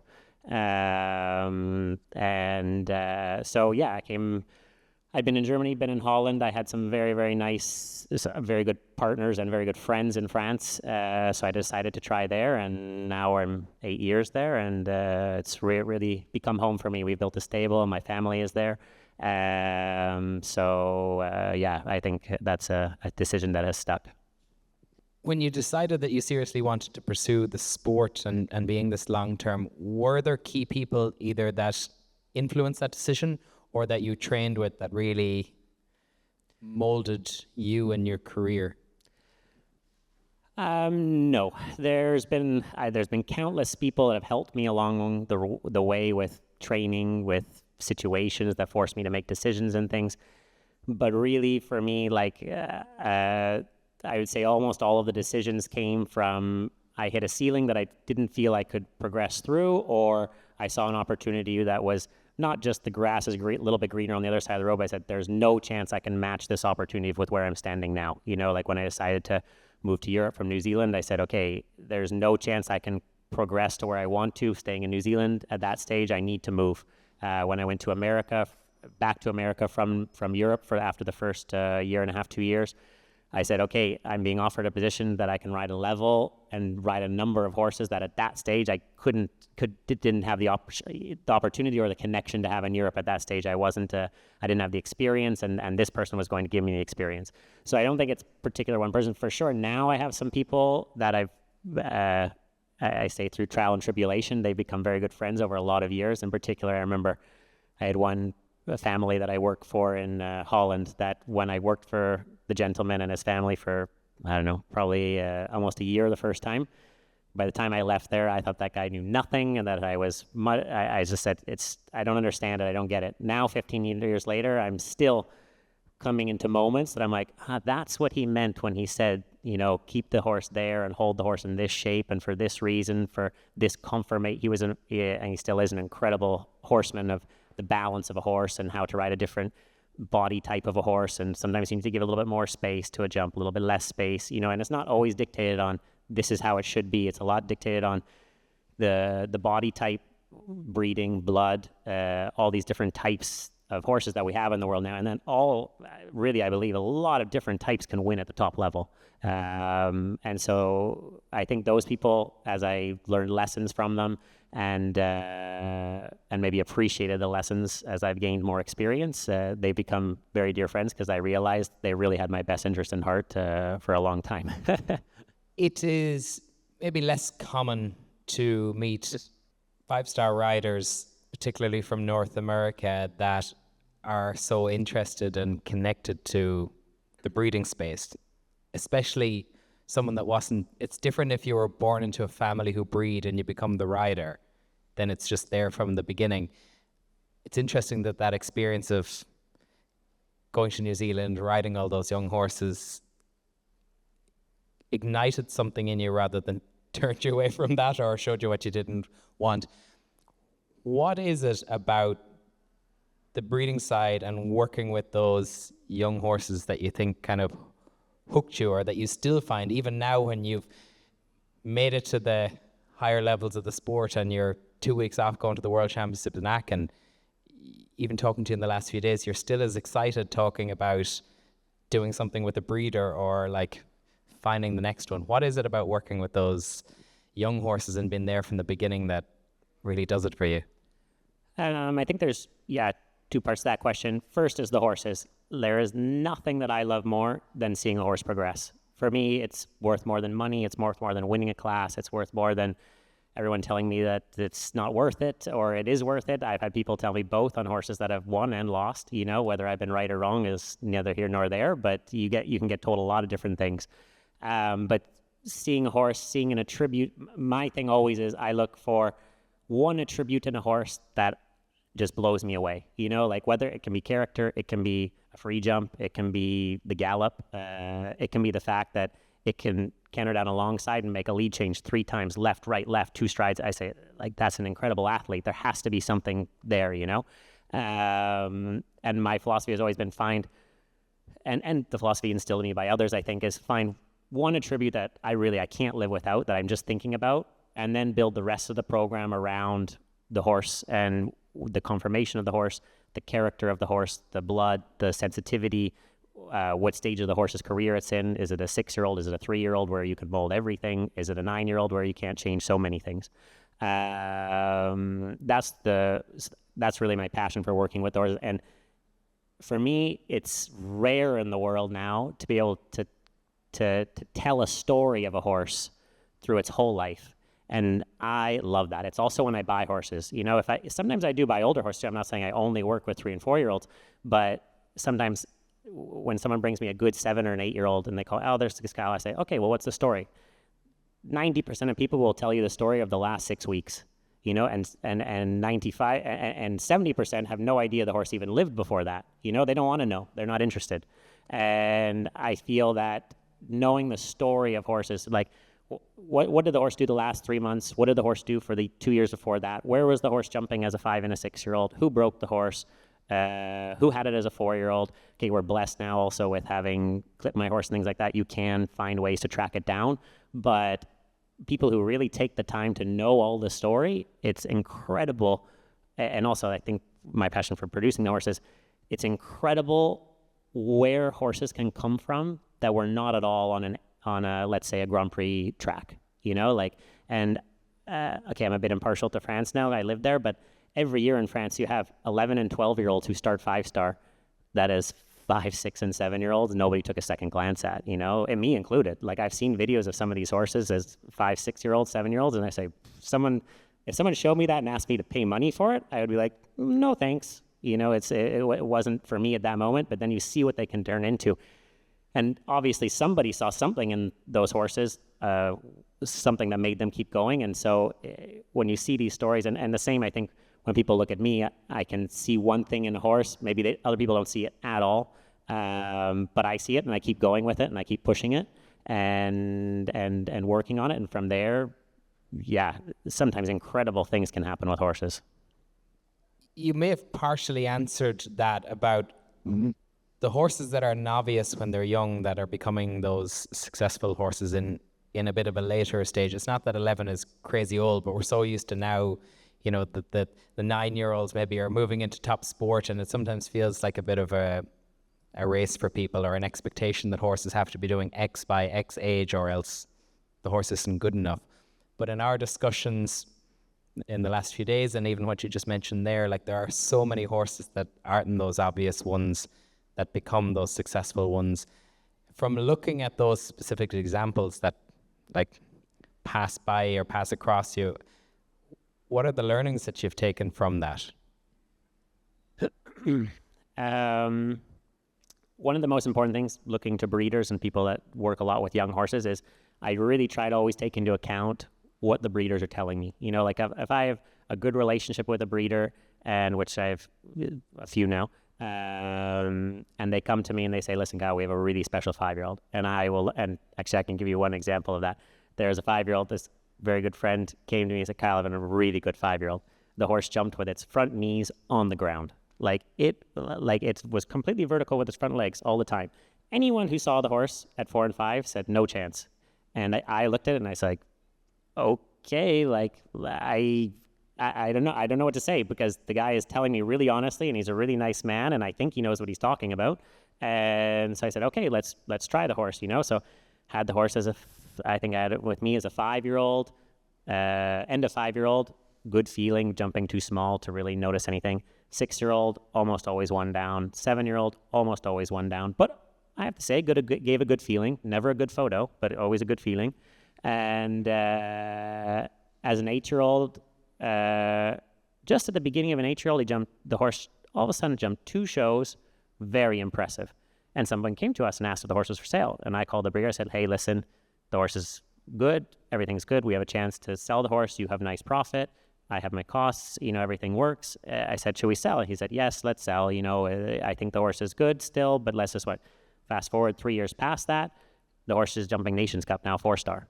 You know, like, and just, it figured it out, and 100% that breeder was right. You know, like that he saw that one special attribute that maybe wasn't obvious to the rest of the world. And I don't know when he saw it. Maybe he saw it when it was a foal, maybe he saw it when it was a 3-year-old, the first time it free jumped, it was able to do something that maybe as it was growing, it wasn't able to do a little bit later. But like Monsieur de Brabander said, you know, when you see something positive in a horse, in the free jump or wherever, also I think if you just see it in the character, try to trust that and keep going with it, because so many of these horses, and I see it a lot in my program, is you'd never know, because they can't talk, we don't really know where they're at in their body maturity. We can, if you have a horse completely downhill, it's obviously growing, but a lot of times they're trying to figure one leg out. Are they taking off of both back legs evenly? Are they a little sore in the shoulder because they actually gave a bigger effort the day before and now they're not sure where to use themselves? And I think that keeps going a lot longer than people give it credit for. You know, a lot of people think, at 5 and 6 you kind of know, or at 7 you kind of know. Man, I've had 9-year-olds surprise the heck out of me. You know, like all of a sudden they just caught a wind and they just took off. You know, and really I was moments I was struggling to keep going with it. And I tell the breeders and owners who maybe had horses since young with me, I say always, if you believe in it and you feel like I'm not believing in it for a moment, feel free to push me along, you know, because as a rider, we're not perfect either. You know, like we're working horses, we're on the front line all the time, and sometimes it's hard to see the whole picture. And when you sometimes look back and just take a moment and see the progress you made, say, okay, we're making a lot of progress, and we still haven't really struck the chord. So I guess going to the first question, you had 2 questions ago. Some of my favorite people to work with now, even more than, let's say, big funds who buy horses, or big owners who buy horses. I love all my relationships, but I really enjoy working with breeders because they have a passion and they know their horses. And when we share something together with a horse, you know, that they've had for 3 or 4 years and that I've had for 2 or 3 years, there's something there that's different than all other relationships, you know, probably similar to a father, mother, child relationship, you know, like there's an invested interest from both parties. You both have put a lot of time into it. You enjoy. And I think that any rider who, and any breeder who doesn't regard the rider with respect, and any rider who doesn't regard the breeder or young horse owner with respect, I think that's a huge mistake, you know, because both know something about the horse. Maybe I know a bit more how to help technique. Maybe the breeder knows more about how that horse reacted to something when it was a 2-year-old, when it saw a tractor for the first time. You know, there's a lot of things there that we need to give respect to each other for, and I really believe in, and I believe it's working for me because I am where I am, not coming from horse legacy family or really, let's say, 100% relying on money to get me there. You know, like I think we're a dynamic of both. And one thing I said to Michael the other day, I said, you know, breeders for me, I haven't been in the sport as long as Mr. Goff, but for me now in the sport, breeders hold a big hand. You know, they have what everyone is looking for. They have the horses, you know, and so maybe sometimes we get a little bit, oh, we need a lot of money to buy the horses. I know I see it a lot with riders. Oh, I have X amount to buy for horses. I want this horse. I want that horse. Well, breeders have the horses, you know. So I think riders are realizing that, and I hope more and more. And I hope breeders are realizing it themselves, and young horse owners. I always say young horse owners are just important. For instance, the people who are buying the foals last night, those are not just investors, you know. Those are lifelong people who are going to try and follow this sport if they're buying a foal. You know, I don't imagine any of them are planning to sell it again as a 3-year-old. You know, they're trying to invest for the future. And the people that have these horses, you guys now are just as important to the sport as people who are going to pay €1 million for an 8-year-old for an Olympic prospect. You know, you have whether you choose to keep a horse till it's 8 years old and have that prospect yourself, that's a totally different discussion. But you have the beginning, and riders and breeders need to be making connections with that, because I think the relationship is really special. But we don't give enough credit to the commodity that you are creating and the passion that you're having with producing those horses. When we talked the other day, just in the chat, different examples came up where you had opportunities to buy horses that look promising, and a lot of the time it feels like riders can't take that opportunity enough and can't give. They want to give as little as possible to the breeder and get the horse as quickly as possible into their system and own and control the situation. It was really interesting while I talked to you about your desire to keep the breeder involved. It's easy to say the breeders are important and we need to look after the breeders, but there's been opportunities, and it seems like multiple opportunities, where you could have just bought the horse.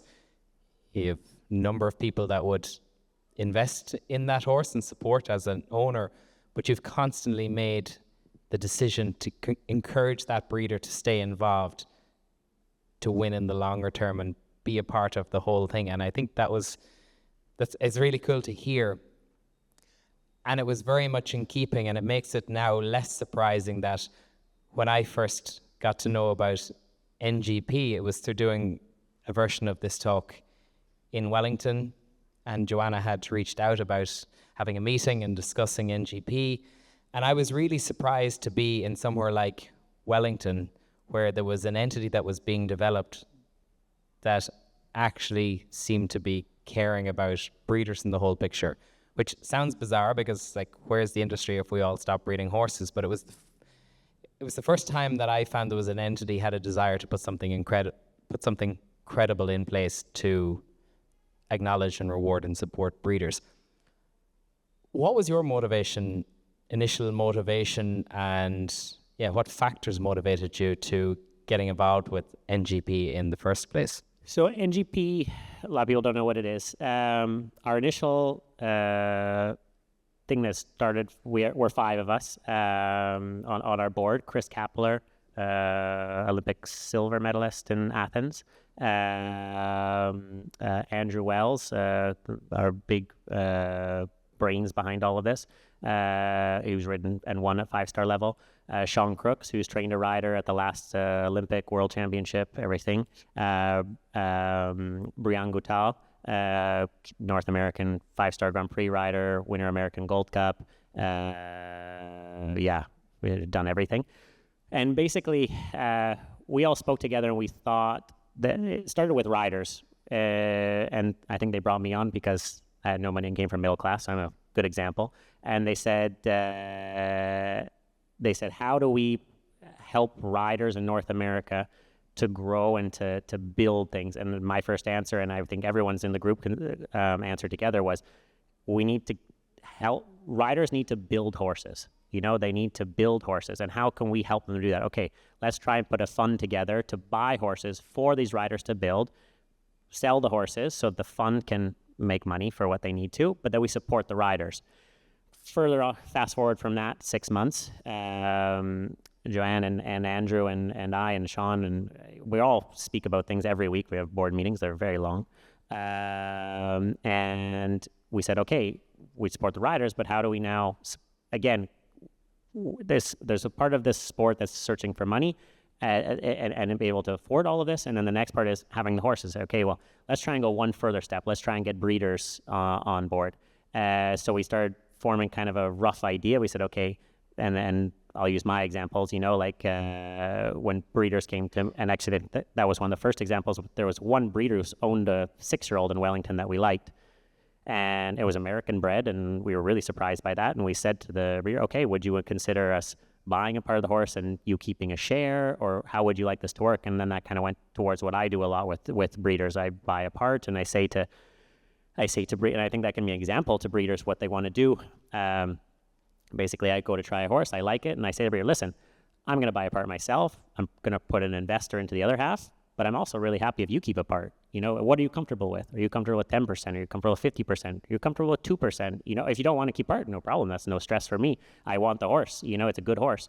But then it's just amazing to me that breeders don't, that many of them are like, wow, like, okay, we could have a part of this and do something. We could keep just a hand in the door, and sometimes a lot more than a hand, sometimes half the horse, And so the idea kind of started with that, and then we decided with NGP, okay, how do we bring more to the breeders? With then Joanne came on board, and we started trying to think of a program that we could bring to breeders and say, okay, let's try and make a broader connection between riders and young horses. Because there's still a bit of a gap, especially in North America. Riders ride at the shows, and that's their life. They just ride at the show. They don't go and see the young horses. There's not a strong young horse division in North America. And so we're trying to find ways to energize and educate the riders that there's a whole level underneath of that, but then also bring forward the North American breeding underneath of that too, to make a bit of a connection. From that, again, month to month, we come with bigger ideas. I'm not always sure it's a good idea, but this one I'm sure is. Now we're thinking, okay, why don't we try and do this worldwide? Why don't we try and open this to anybody who wants to be a part of it? That we try and make a clearer connection between riders and breeders, and that we try to get these people to meet, to talk, to have respect for each other, to include each other in conversations, and ultimately that the riders have a greater respect for breeders, and that breeders understand what riders go through too. It's not easy being a rider also. I know it looks glamorous sometimes, but there's a lot of failure that's very hard to stomach, and sometimes people don't realize that. They think, oh, they bought my horse as a 4-year-old for X dollars, and I heard about it sold in an auction, for X amount of dollars. That's great, but as a rider, you might have lost 100 classes since then, and your best horse died, and like there's a lot of things that you don't that I think the only way to improve is through communication and relationships.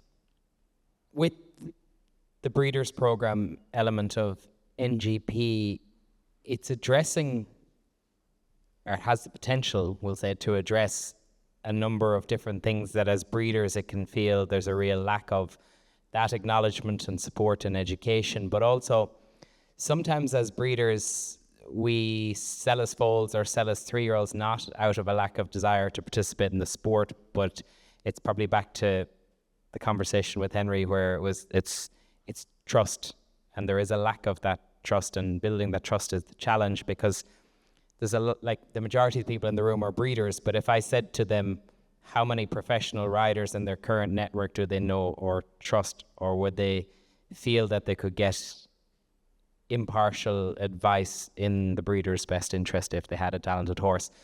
What I really like, and I know we probably don't have enough time to go really deep into all the potential of the breeders program developments, but that there's mechanisms being developed whereby breeders can have a place where they can go and they can input their horses, and they can have you guys as 5 professional riders reviewing that, or maybe deciding to purchase it, and like having a place where there's a transparent mechanism where even you can get feedback, even if the goal isn't to sell the horse now or to sell all the horse now.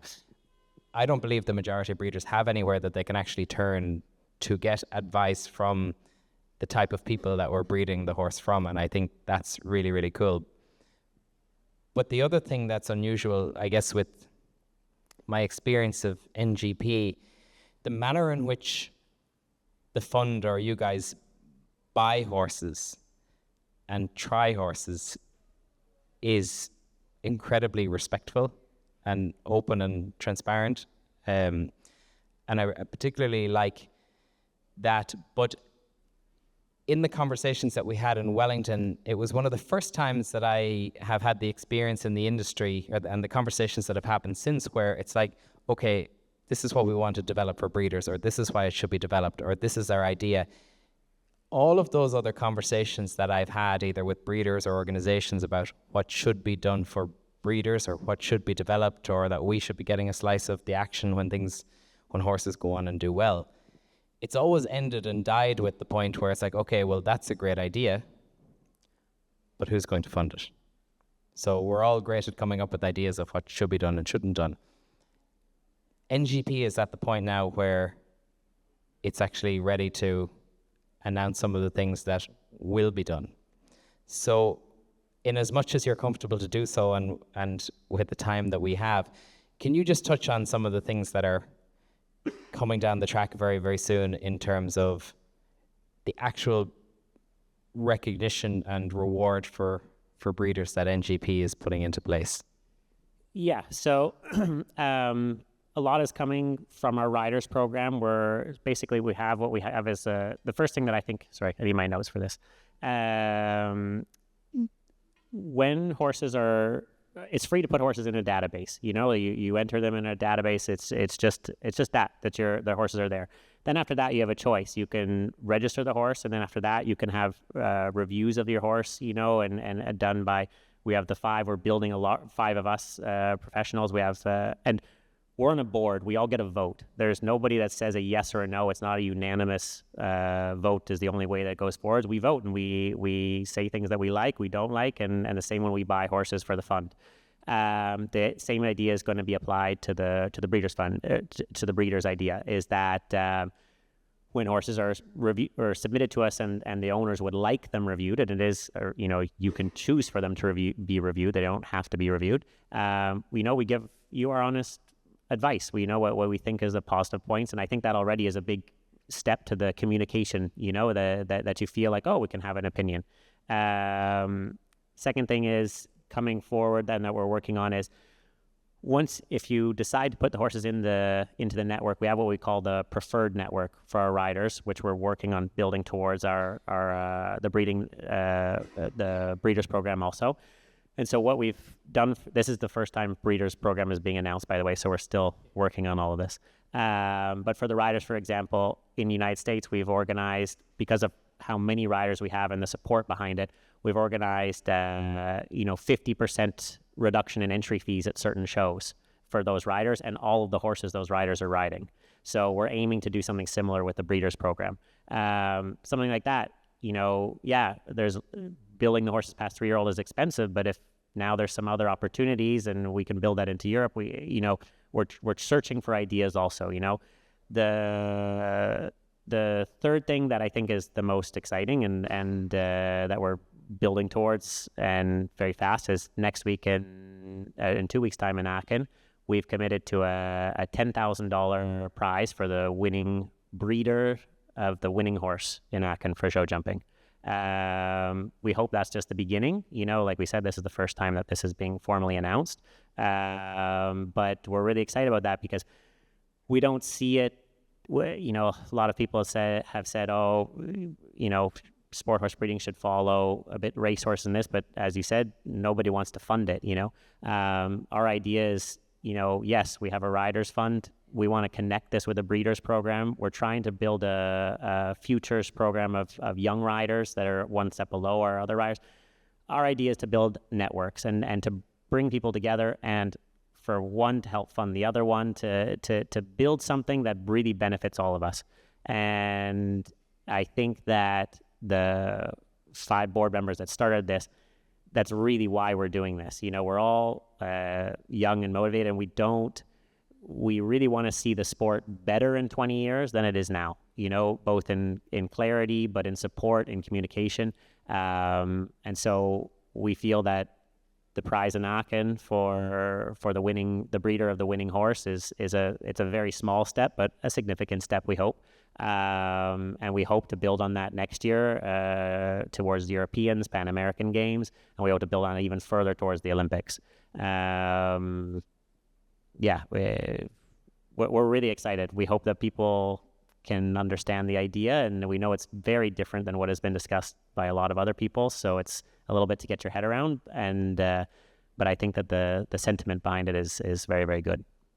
And like what you said, it's one step. It's the first official prize, but in the discussions in the background, there is an incredibly ambitious group of people that really want to make this the norm, not a once-off. Like there's no sense that I've gotten that this is just a token gesture for the World Championships and then we forget about breeders for the next whatever cycle or forevermore.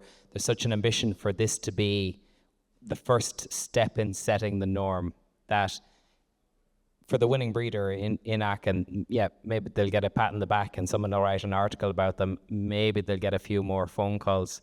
But for an entity to actually put money back in their hands is a really, really nice acknowledgement, and not, on top of just a well done. And what I would encourage people to do is to follow the NGP channels. There's going to be more information coming out in the near future around the Breeders Program, to stay up to date with what's happening, or even afterwards, if you want to stick around and have a chat and see what ways that you guys can engage with that network and how you individually or collectively can benefit from the developments in this Breeders Program. I know we've kind of rushed through, it's kind of whistle-stop tour on NGP and the developments, but we will have a question and answers session. And just as I invite the previous 2 speakers back on stage, could I get a round of applause for Kyle Timm, please? It's always important to give an opportunity for the audience here to ask any burning questions that they might have. So again, don't be shy. Charlotte has a mic there, and I'm going to give an opportunity to ask some questions here before. If you don't have any, I have plenty more for the guys here. Does anyone want to get it started? Just a question for Henry. I think the idea of having a sale here was fantastic, and it certainly got a lot of attention. Is there, maybe I'm asking the obvious, is there a prospect of that expanding to age horses and so forth, maybe in the coming years? Well, I hope so. I mean, that's really down to the RDS, and we're going to have a wrap-up meeting or a review meeting in 2 or 3 weeks' time when the likes of Fiona Sheridan has as I said to her yesterday, when you come out of the darkened room, you're going to lie for the next week. After everything, we'll sit down and look. We would love to expand it, and it's the sort of thing, from small acorns, you hope you grow big oaks. So we'd hope so, is the answer to the question. Yes. We are producers of young horses, jumping horses. We've produced, for example, Talou-Bezet. It's always a little bit a shitty job, because you're in between the breeder and the top sport. How is NGP coping with that? Or is there a pool of young riders producing the young horses? Or what's Yes. the idea? Yeah, no, it's a good question. So basically, the breeders, then we have the young riders who are part of our NGP fund. Then, but below that, we have what they call a futures program, which is being involved, which is riders from can be anywhere from 16 to 30 years old. Who are building, they want to be part of the older fund. That where we have their names, we know who they train with, we know all these things. And right now, that is North American primary riders, but we're looking to expand that group also to Europe. And from that, our goal is to be able to. Say you have a horse that you want to put to the database, you want it to be reviewed. We tell you a review that we think you like the horse, and then afterwards we say, okay, possibly these 10 riders are also, we think, interesting for this horse. Then you can speak with. We want to be communicators. We want to help you find those riders, and for those riders to find you. And then maybe something happens. If the horse is very good, maybe we end up purchasing the horse for NGP. That's something totally different. In which case you deal directly with us. But yes, there's not a set group of young riders right now except for that. But that is the idea: is that we build a group of riders who want to produce horses, who want to build horses, and that after that, there's also a clear path for the horses to pass through the levels.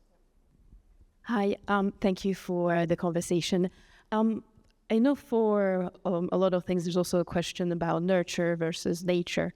On the nurture aspect, and I think maybe most of you will be able to answer, how do you prepare sort of a foal?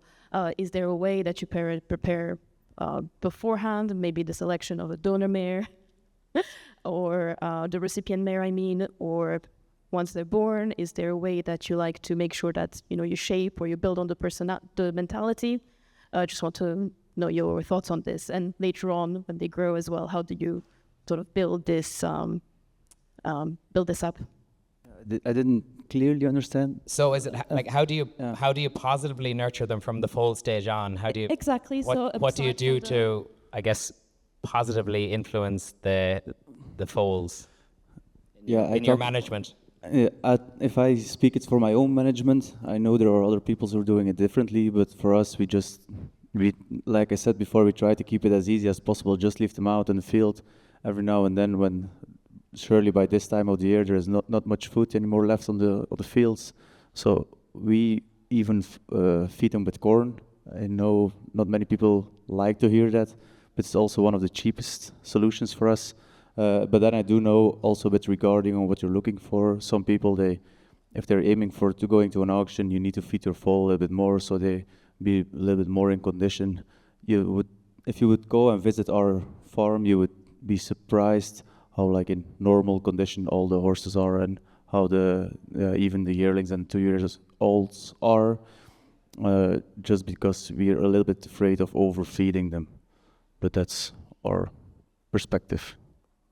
Question for Christophe. The X-ray situation as a vet and a breeder and a rider, like, what's your thoughts on the whole X-ray situation, and what do you forgive and what do you not forgive as what's actually important in the sport? Well, for ourselves, I don't do the X-rays. We even ask other vets to come in to do the X-rays, and for the stallion approvals, we need to trust the other vets as well, because in Belgium the system goes by the university, so it's a panel who discuss all the veterinary X-rays and research. So I must admit that I'm more standing at the breeder's side, because we've been unlucky with it. But on the other hand, sometimes it plays out in your favor as well. I do have the idea that the last years the mentality of X-rays is a bit changing. I think more Kyle can relate to this as well. 5 years ago, there was everything needed to be 100% good, but these days it's more about management of the sport career of a horse. They're a little bit more forgiving by, like now with the neck and backs, they're also stepping a bit behind back from it. So maybe you have an addition to that. I think, looking 3 years old onwards, X-rays are, if you want the most expensive 5-year-old in the world that hasn't proven anything yet, you're going to need to have almost perfect X-rays, because the horse's career is still taking off. For me, once you get to 8, 9, 10-year-olds that are jumping 145, it's a lot different. It's a totally different situation. I personally, I don't say any of my 5 and 6-year-olds are for sale anymore, because no matter what I do, somebody finds something on X-rays. They can send it to 10 different vets. They have 10 different opinions. And for me, the exact same horses, when they're 8 and 9-year-olds jumping meter 40, meter 45, nobody says anything. They say, oh, but now the horse, now you can see the horse in sport is doing the job. It's clinically healthy. And so then vets are a lot more relaxed. And I speak a lot from an American perspective, which is probably one of the harder perspectives. So for me, I think if you have a horse that, always get a couple of opinions, but if you feel that it's something that the vets are telling you, I don't think that is going to affect the horse in any clinical way, and you're in a position to keep the horse a little bit longer. Having older horses with good clinical exam is just as important as X-rays. You have to balance the two. And like that horse you were talking about earlier with the bad front legs, like it's a big gamble to keep him on till 8 years old if he maybe has a question mark on his X-ray. So I'm just thinking from kind of our perspective, like how do you know which ones to invest in with, if there's a couple of comments on the X-rays. Just to add, was the horse what you're saying is always on his knees? I don't think you weren't referring to his correctness. No. It was just the way. Dangly front legs. Yeah, for sure. Like if you have a horse that jumps the front legs down like this and has got 2 massive chips in the legs, you're probably taking a pretty high risk to keep that horse. Because you're not sure about the sport perspective. I think you have to balance that, and every person's situation is going to be different. And how much it's the same with. Yeah, same with investing in anything, I think, it could be a stock market, your comfort level based on your risk management is going to be that. If you have a horse that something in you really, really like or is really unbelievable and the X-rays aren't perfect, I don't think you should let that dissuade you from selling the horse too fast just because of an X-ray, But always try to have 2 or 3 different opinions on an X-ray or 1 or 2 different good vets look at it, Is there anything that you lads would not forgive on X-ray? Again, really depends on confirmation of the horse. I'm a big believer that clinical and X-rays, you don't want to see the same thing in both. Like if you see a horse that is obvious, on a hard circle, like even as a 3-year-old or a 2-year-old, on a hard circle carries its head to the outside and it's got a chip in the right front foot and it's obviously keeping weight off of that for me is a red flag. Because you're seeing something in X-ray and in clinical that's consistent. If it's just an X-ray but the horse clinical is perfect, that's one thing. If the horse is lame, the horse is lame. It doesn't matter how good the X-rays are. Horses have to be healthy. So I think first you have to have a healthy horse. Then after that you look at the X-rays and then you try and make good decisions on the two together. Just to link in with David's question about something that you won't forgive or your non-negotiables, do you have particular things when you're looking for your own business at young horses, decision to partner with a breeder, or finding the next top talent for NGP, do you have non-negotiables on the physical attributes that if a horse has particular traits or is lacking in something, you walk away? I think in general, standard conformation is important, and I think in some ways some of the stud books are going away from that. Like now I know in France, for example, if a horse shows amazing ability in the sport at 8, 9-year-old, but it has a front foot turned out, it can still be approved as a stallion. I think those kind of things can be dangerous for the sport. I think, you need to have straight front feet. A little bit in is better than way out, In terms of some people say short necks, long backs, these kind of things. We can see horses doing the sport of all different kinds with that, you know. But I think, yeah, legs need to be straight. You need to have even front feet. Those kind of things are going to affect you. Whether you can manage them or not is a different question. But if you have a massive high-low foot and the horse's 2-year-old hasn't gone to work, it's going to affect the horse when it's a little bit older. You're going to need special shoeing, and then you don't know. Again, that goes with the selling the horse afterwards. If the horse arrives to meter 45 or meter 50 and it's going to be sold at that level and it's managing that fine, yeah, there's probably going to be clients. But even at that level, if you're trying to sell it for a price to jump meter 60 and the horse hasn't done it yet, there's still going to be people going to pick those x-rays apart. Mr. Beeby, how is you're selling very expensive thoroughbreds, obviously. So how is the thoroughbred world dealing with the x-ray problem? 10 vets, 11 opinions. Well, it's quite interesting because some people will tell you if you want to see a horse that's badly conformed, go to the winner's enclosure.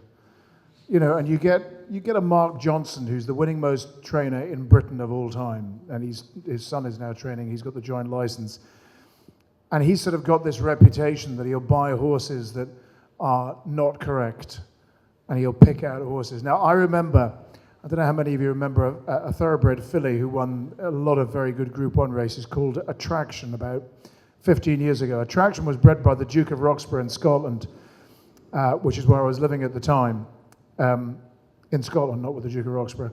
And anyway, I went to look at his yearlings, and he showed me the yearlings, and he said, "There's one more I want you to look at." And I said, "Okay." And he said, and his exact words were, "I don't know whether to race her, sell her, or shoot her," which I thought was a bit extreme. But anyway, those were his words. And he has a yard that is sloped down, and the stables are along the top. He's down at the bottom of the yard, and this filly comes out, and as she walked across the top, she just walked like a treat. She walked like a supermodel. And then got to the end of the yard and came back towards me, and I went, "Ah, I see what you mean." She was probably the most crooked filly I've ever seen. You know, how she was going to race, nobody really knew. So I said, "Look, did she go well in the field?" "Yeah, she's the fastest in the field." I said, "Well, you bring her to a yearling sale, she won't be bought because she's so crooked.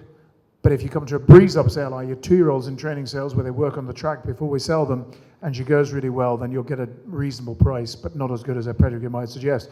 Anyway, he didn't take that advice. He didn't like breeze-up sales because he's a bit of a traditionalist.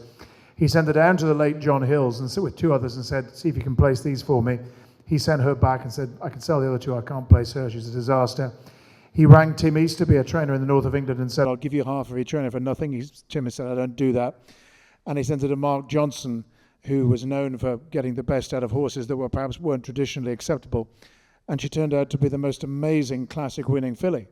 So, you know, I think there's one element that you need, and all the science in the world and all the veterinary expertise in the world and everything else, well, there's one element that you need. And if you haven't got it, you're goosed basically, but you need it, is luck. And I think horses are like people. They constantly prove us wrong.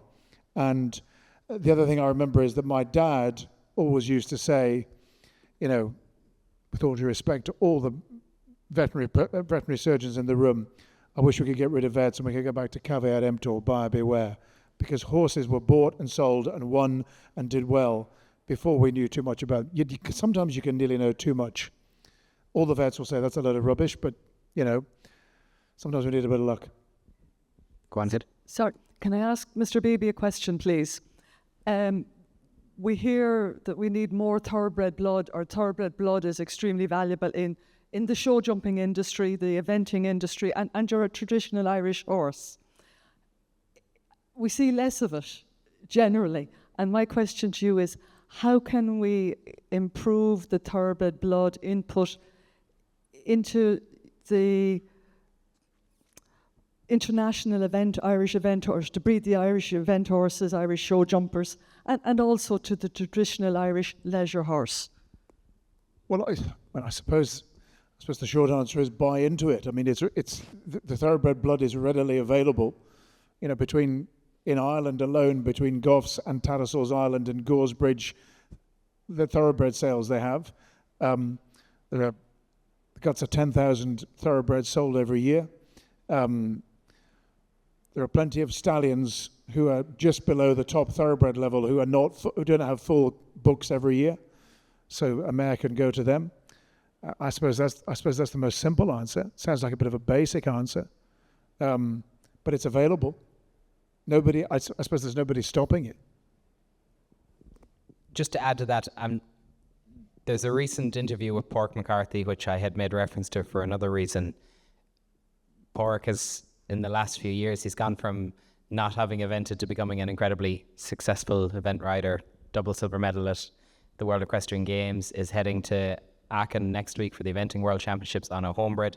He talked a lot about that detail, about how do we get more blood in, how he uses that blood in his breeding program. And I would just encourage anyone that's interested in breeding eventers to check out that conversation, because Pádraig communicates that far more articulately than I'll be able to do in the time that we have allowed. Was there David? Yeah, sorry. No, just with the two jumping lads. I was in Fontainebleau last year for the French championships there, and I was there with a group of breeders from Ireland, and the French system is very different to, say, Lannigan, where they have a jump off. Obviously not this year, I think, in the 5-year-olds, but where it's done on the jump off throughout the season. It's done on points, and then you turn up to the final and it's clear rounds. What do you think about the two different systems, like consistency, we'll say, over a big jump off and a big show on the final day? Yeah, it's a bit the topic of the moment right now. I don't pick a side really in this discussion, because just for ourselves, we never really ran into the Lanaken system. We were more on the longer term, but I do understand people who are producing and want to sell at 5 and 6 years old. It's a beautiful stage to present them. Also for other breeders to come and have a look, like how sires are producing. On the other hand, just to refer back to Lanaken, it's 4 rounds. It's 3 rounds to get in a jump off. It's more than difficult enough to get in the jump off. So I also do believe that the riders who are capable to get in there are also well capable to ride a jump off. If it's going to change a lot, probably it will be for welfare on the long term. But for us, it's not going to make a big change, or not going to make a difference. I'm a big fan of the Fontainebleau system. I think it's and the French system is evolving every year. Every year they're changing little bits as they try to match, let's say, find the balance between commercial and the best thing for the horses long term. 4-year-olds are exclusively on judging, nothing and clears. 5-year-olds are on the performances of the year along with a model score, and then jumping clear during the week, but absolutely no speed. 6-year-olds, I believe, are through the year, get a certain score, no model score, clear round, and the last day is against the clock. But a full round against the clock, not just 6 jumps as fast as you can go. And 7-year-olds, it's I believe a speed round, same format as a small championship, speed round the first day, second round, day off, and then 2-round final, which I think is acceptable for 7-year-olds. They're already jumping good height. For me, I believe in that system. I've seen a lot of horses coming out of that system jumping well. They jump big jumps through the season. It's hard, like I will say, none of my 7-year-olds regularly jump the final. To qualify and to be there is difficult. But I do think that if you want to sell the horses, that is something that's, when the horses jump well in Fontainebleau as a 4, 5, 6, or 7-year-old, they're the best of their generation at that moment. I'm not saying they're the best of their generation in their life, but at that moment, they are the best of their generation, and they've had to prove it through 6 to 7 months. There's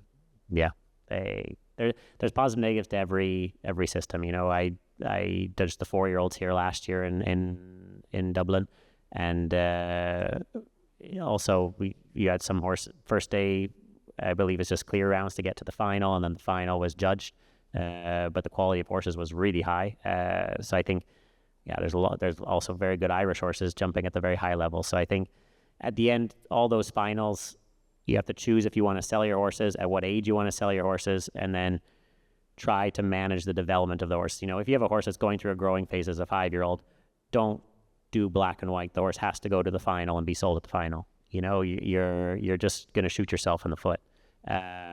You need to watch your horse, and you guys know the horse is better than anybody else. You know, if you see a horse that you know cantered well as a 3-year-old, and even though you had great goals for it as a 4-year-old or a 5-year-old, but you just see it struggling, you know, take your time. They're growing, they're learning, and even the same at 7. You know, 7, you have to go through phases. I think, like you say, let the horses be horses a bit and find their way.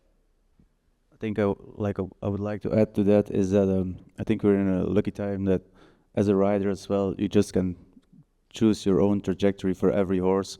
Nothing needs to be done. You can go to 5 shows on a weekend, so you just really can pick out what's necessary or what you think is the best way to go for a horse. So just to pick out one big show that has to be done, yeah, for me it's also the same. And I think that's changed a lot in the last 10 years. Like even since I've started really actively selling and buying horses, you know, 10 years ago, everybody went to the final. That was the place to contact the owners, was at the final. Like if you weren't here in Dublin at the final, you didn't have a way to sell your horses otherwise. You know, that was where all the clients were, everything. Now with the social media and the YouTube, and we hope with NGP, you guys have a wealth of options available to communicate, you know, whether it's posting yourself or seeing a rider that you admire or you like or you think would fit your horse and sending the video directly to them. But I think good horses now, no one is requesting that they must jump in the final in order to be the great horses of the future, you know, or to have it to be sold for a fair price. And I think that has really changed in the last 10 years. You know, before, if the horse didn't jump the final, it was just a horse. Now we can see 6 and 7-year-olds never jumped any qualifications or nothing, and they're on a trajectory absolutely incredible. So I'm going to wrap it up there. I'm conscious that we are over the time. I'm very grateful to the 3 of you for giving your time, but also what you're individually doing for the industry, both as your own individuals, but the entities that you're involved in as well. I really like the ethos, the support and the linking in with the breeders and producers, particularly in France at the moment, what NGP are doing and going to develop to further engage. Henry's making breeders' dreams on a regular basis from the rostrum. And with the Muze breeding program, something I've really appreciated, it's been an inspiration to a lot of breeders, but also it stands out as one that's always incredibly fair. It feels every year breeders often feel there's an extra squeeze put on them, or everything has to be up front, and sometimes it can be very difficult to come up with the money at a time that there's no money coming in when you're going to breed your mares. I've really liked how fairly you've treated breeders over the years, and I know that's echoed by other breeders that are in the room as well. It's been a very fair approach, and it's just to acknowledge that as well. Can you please put your hands together for our 3 speakers, for Kyle, Henry and Christophe?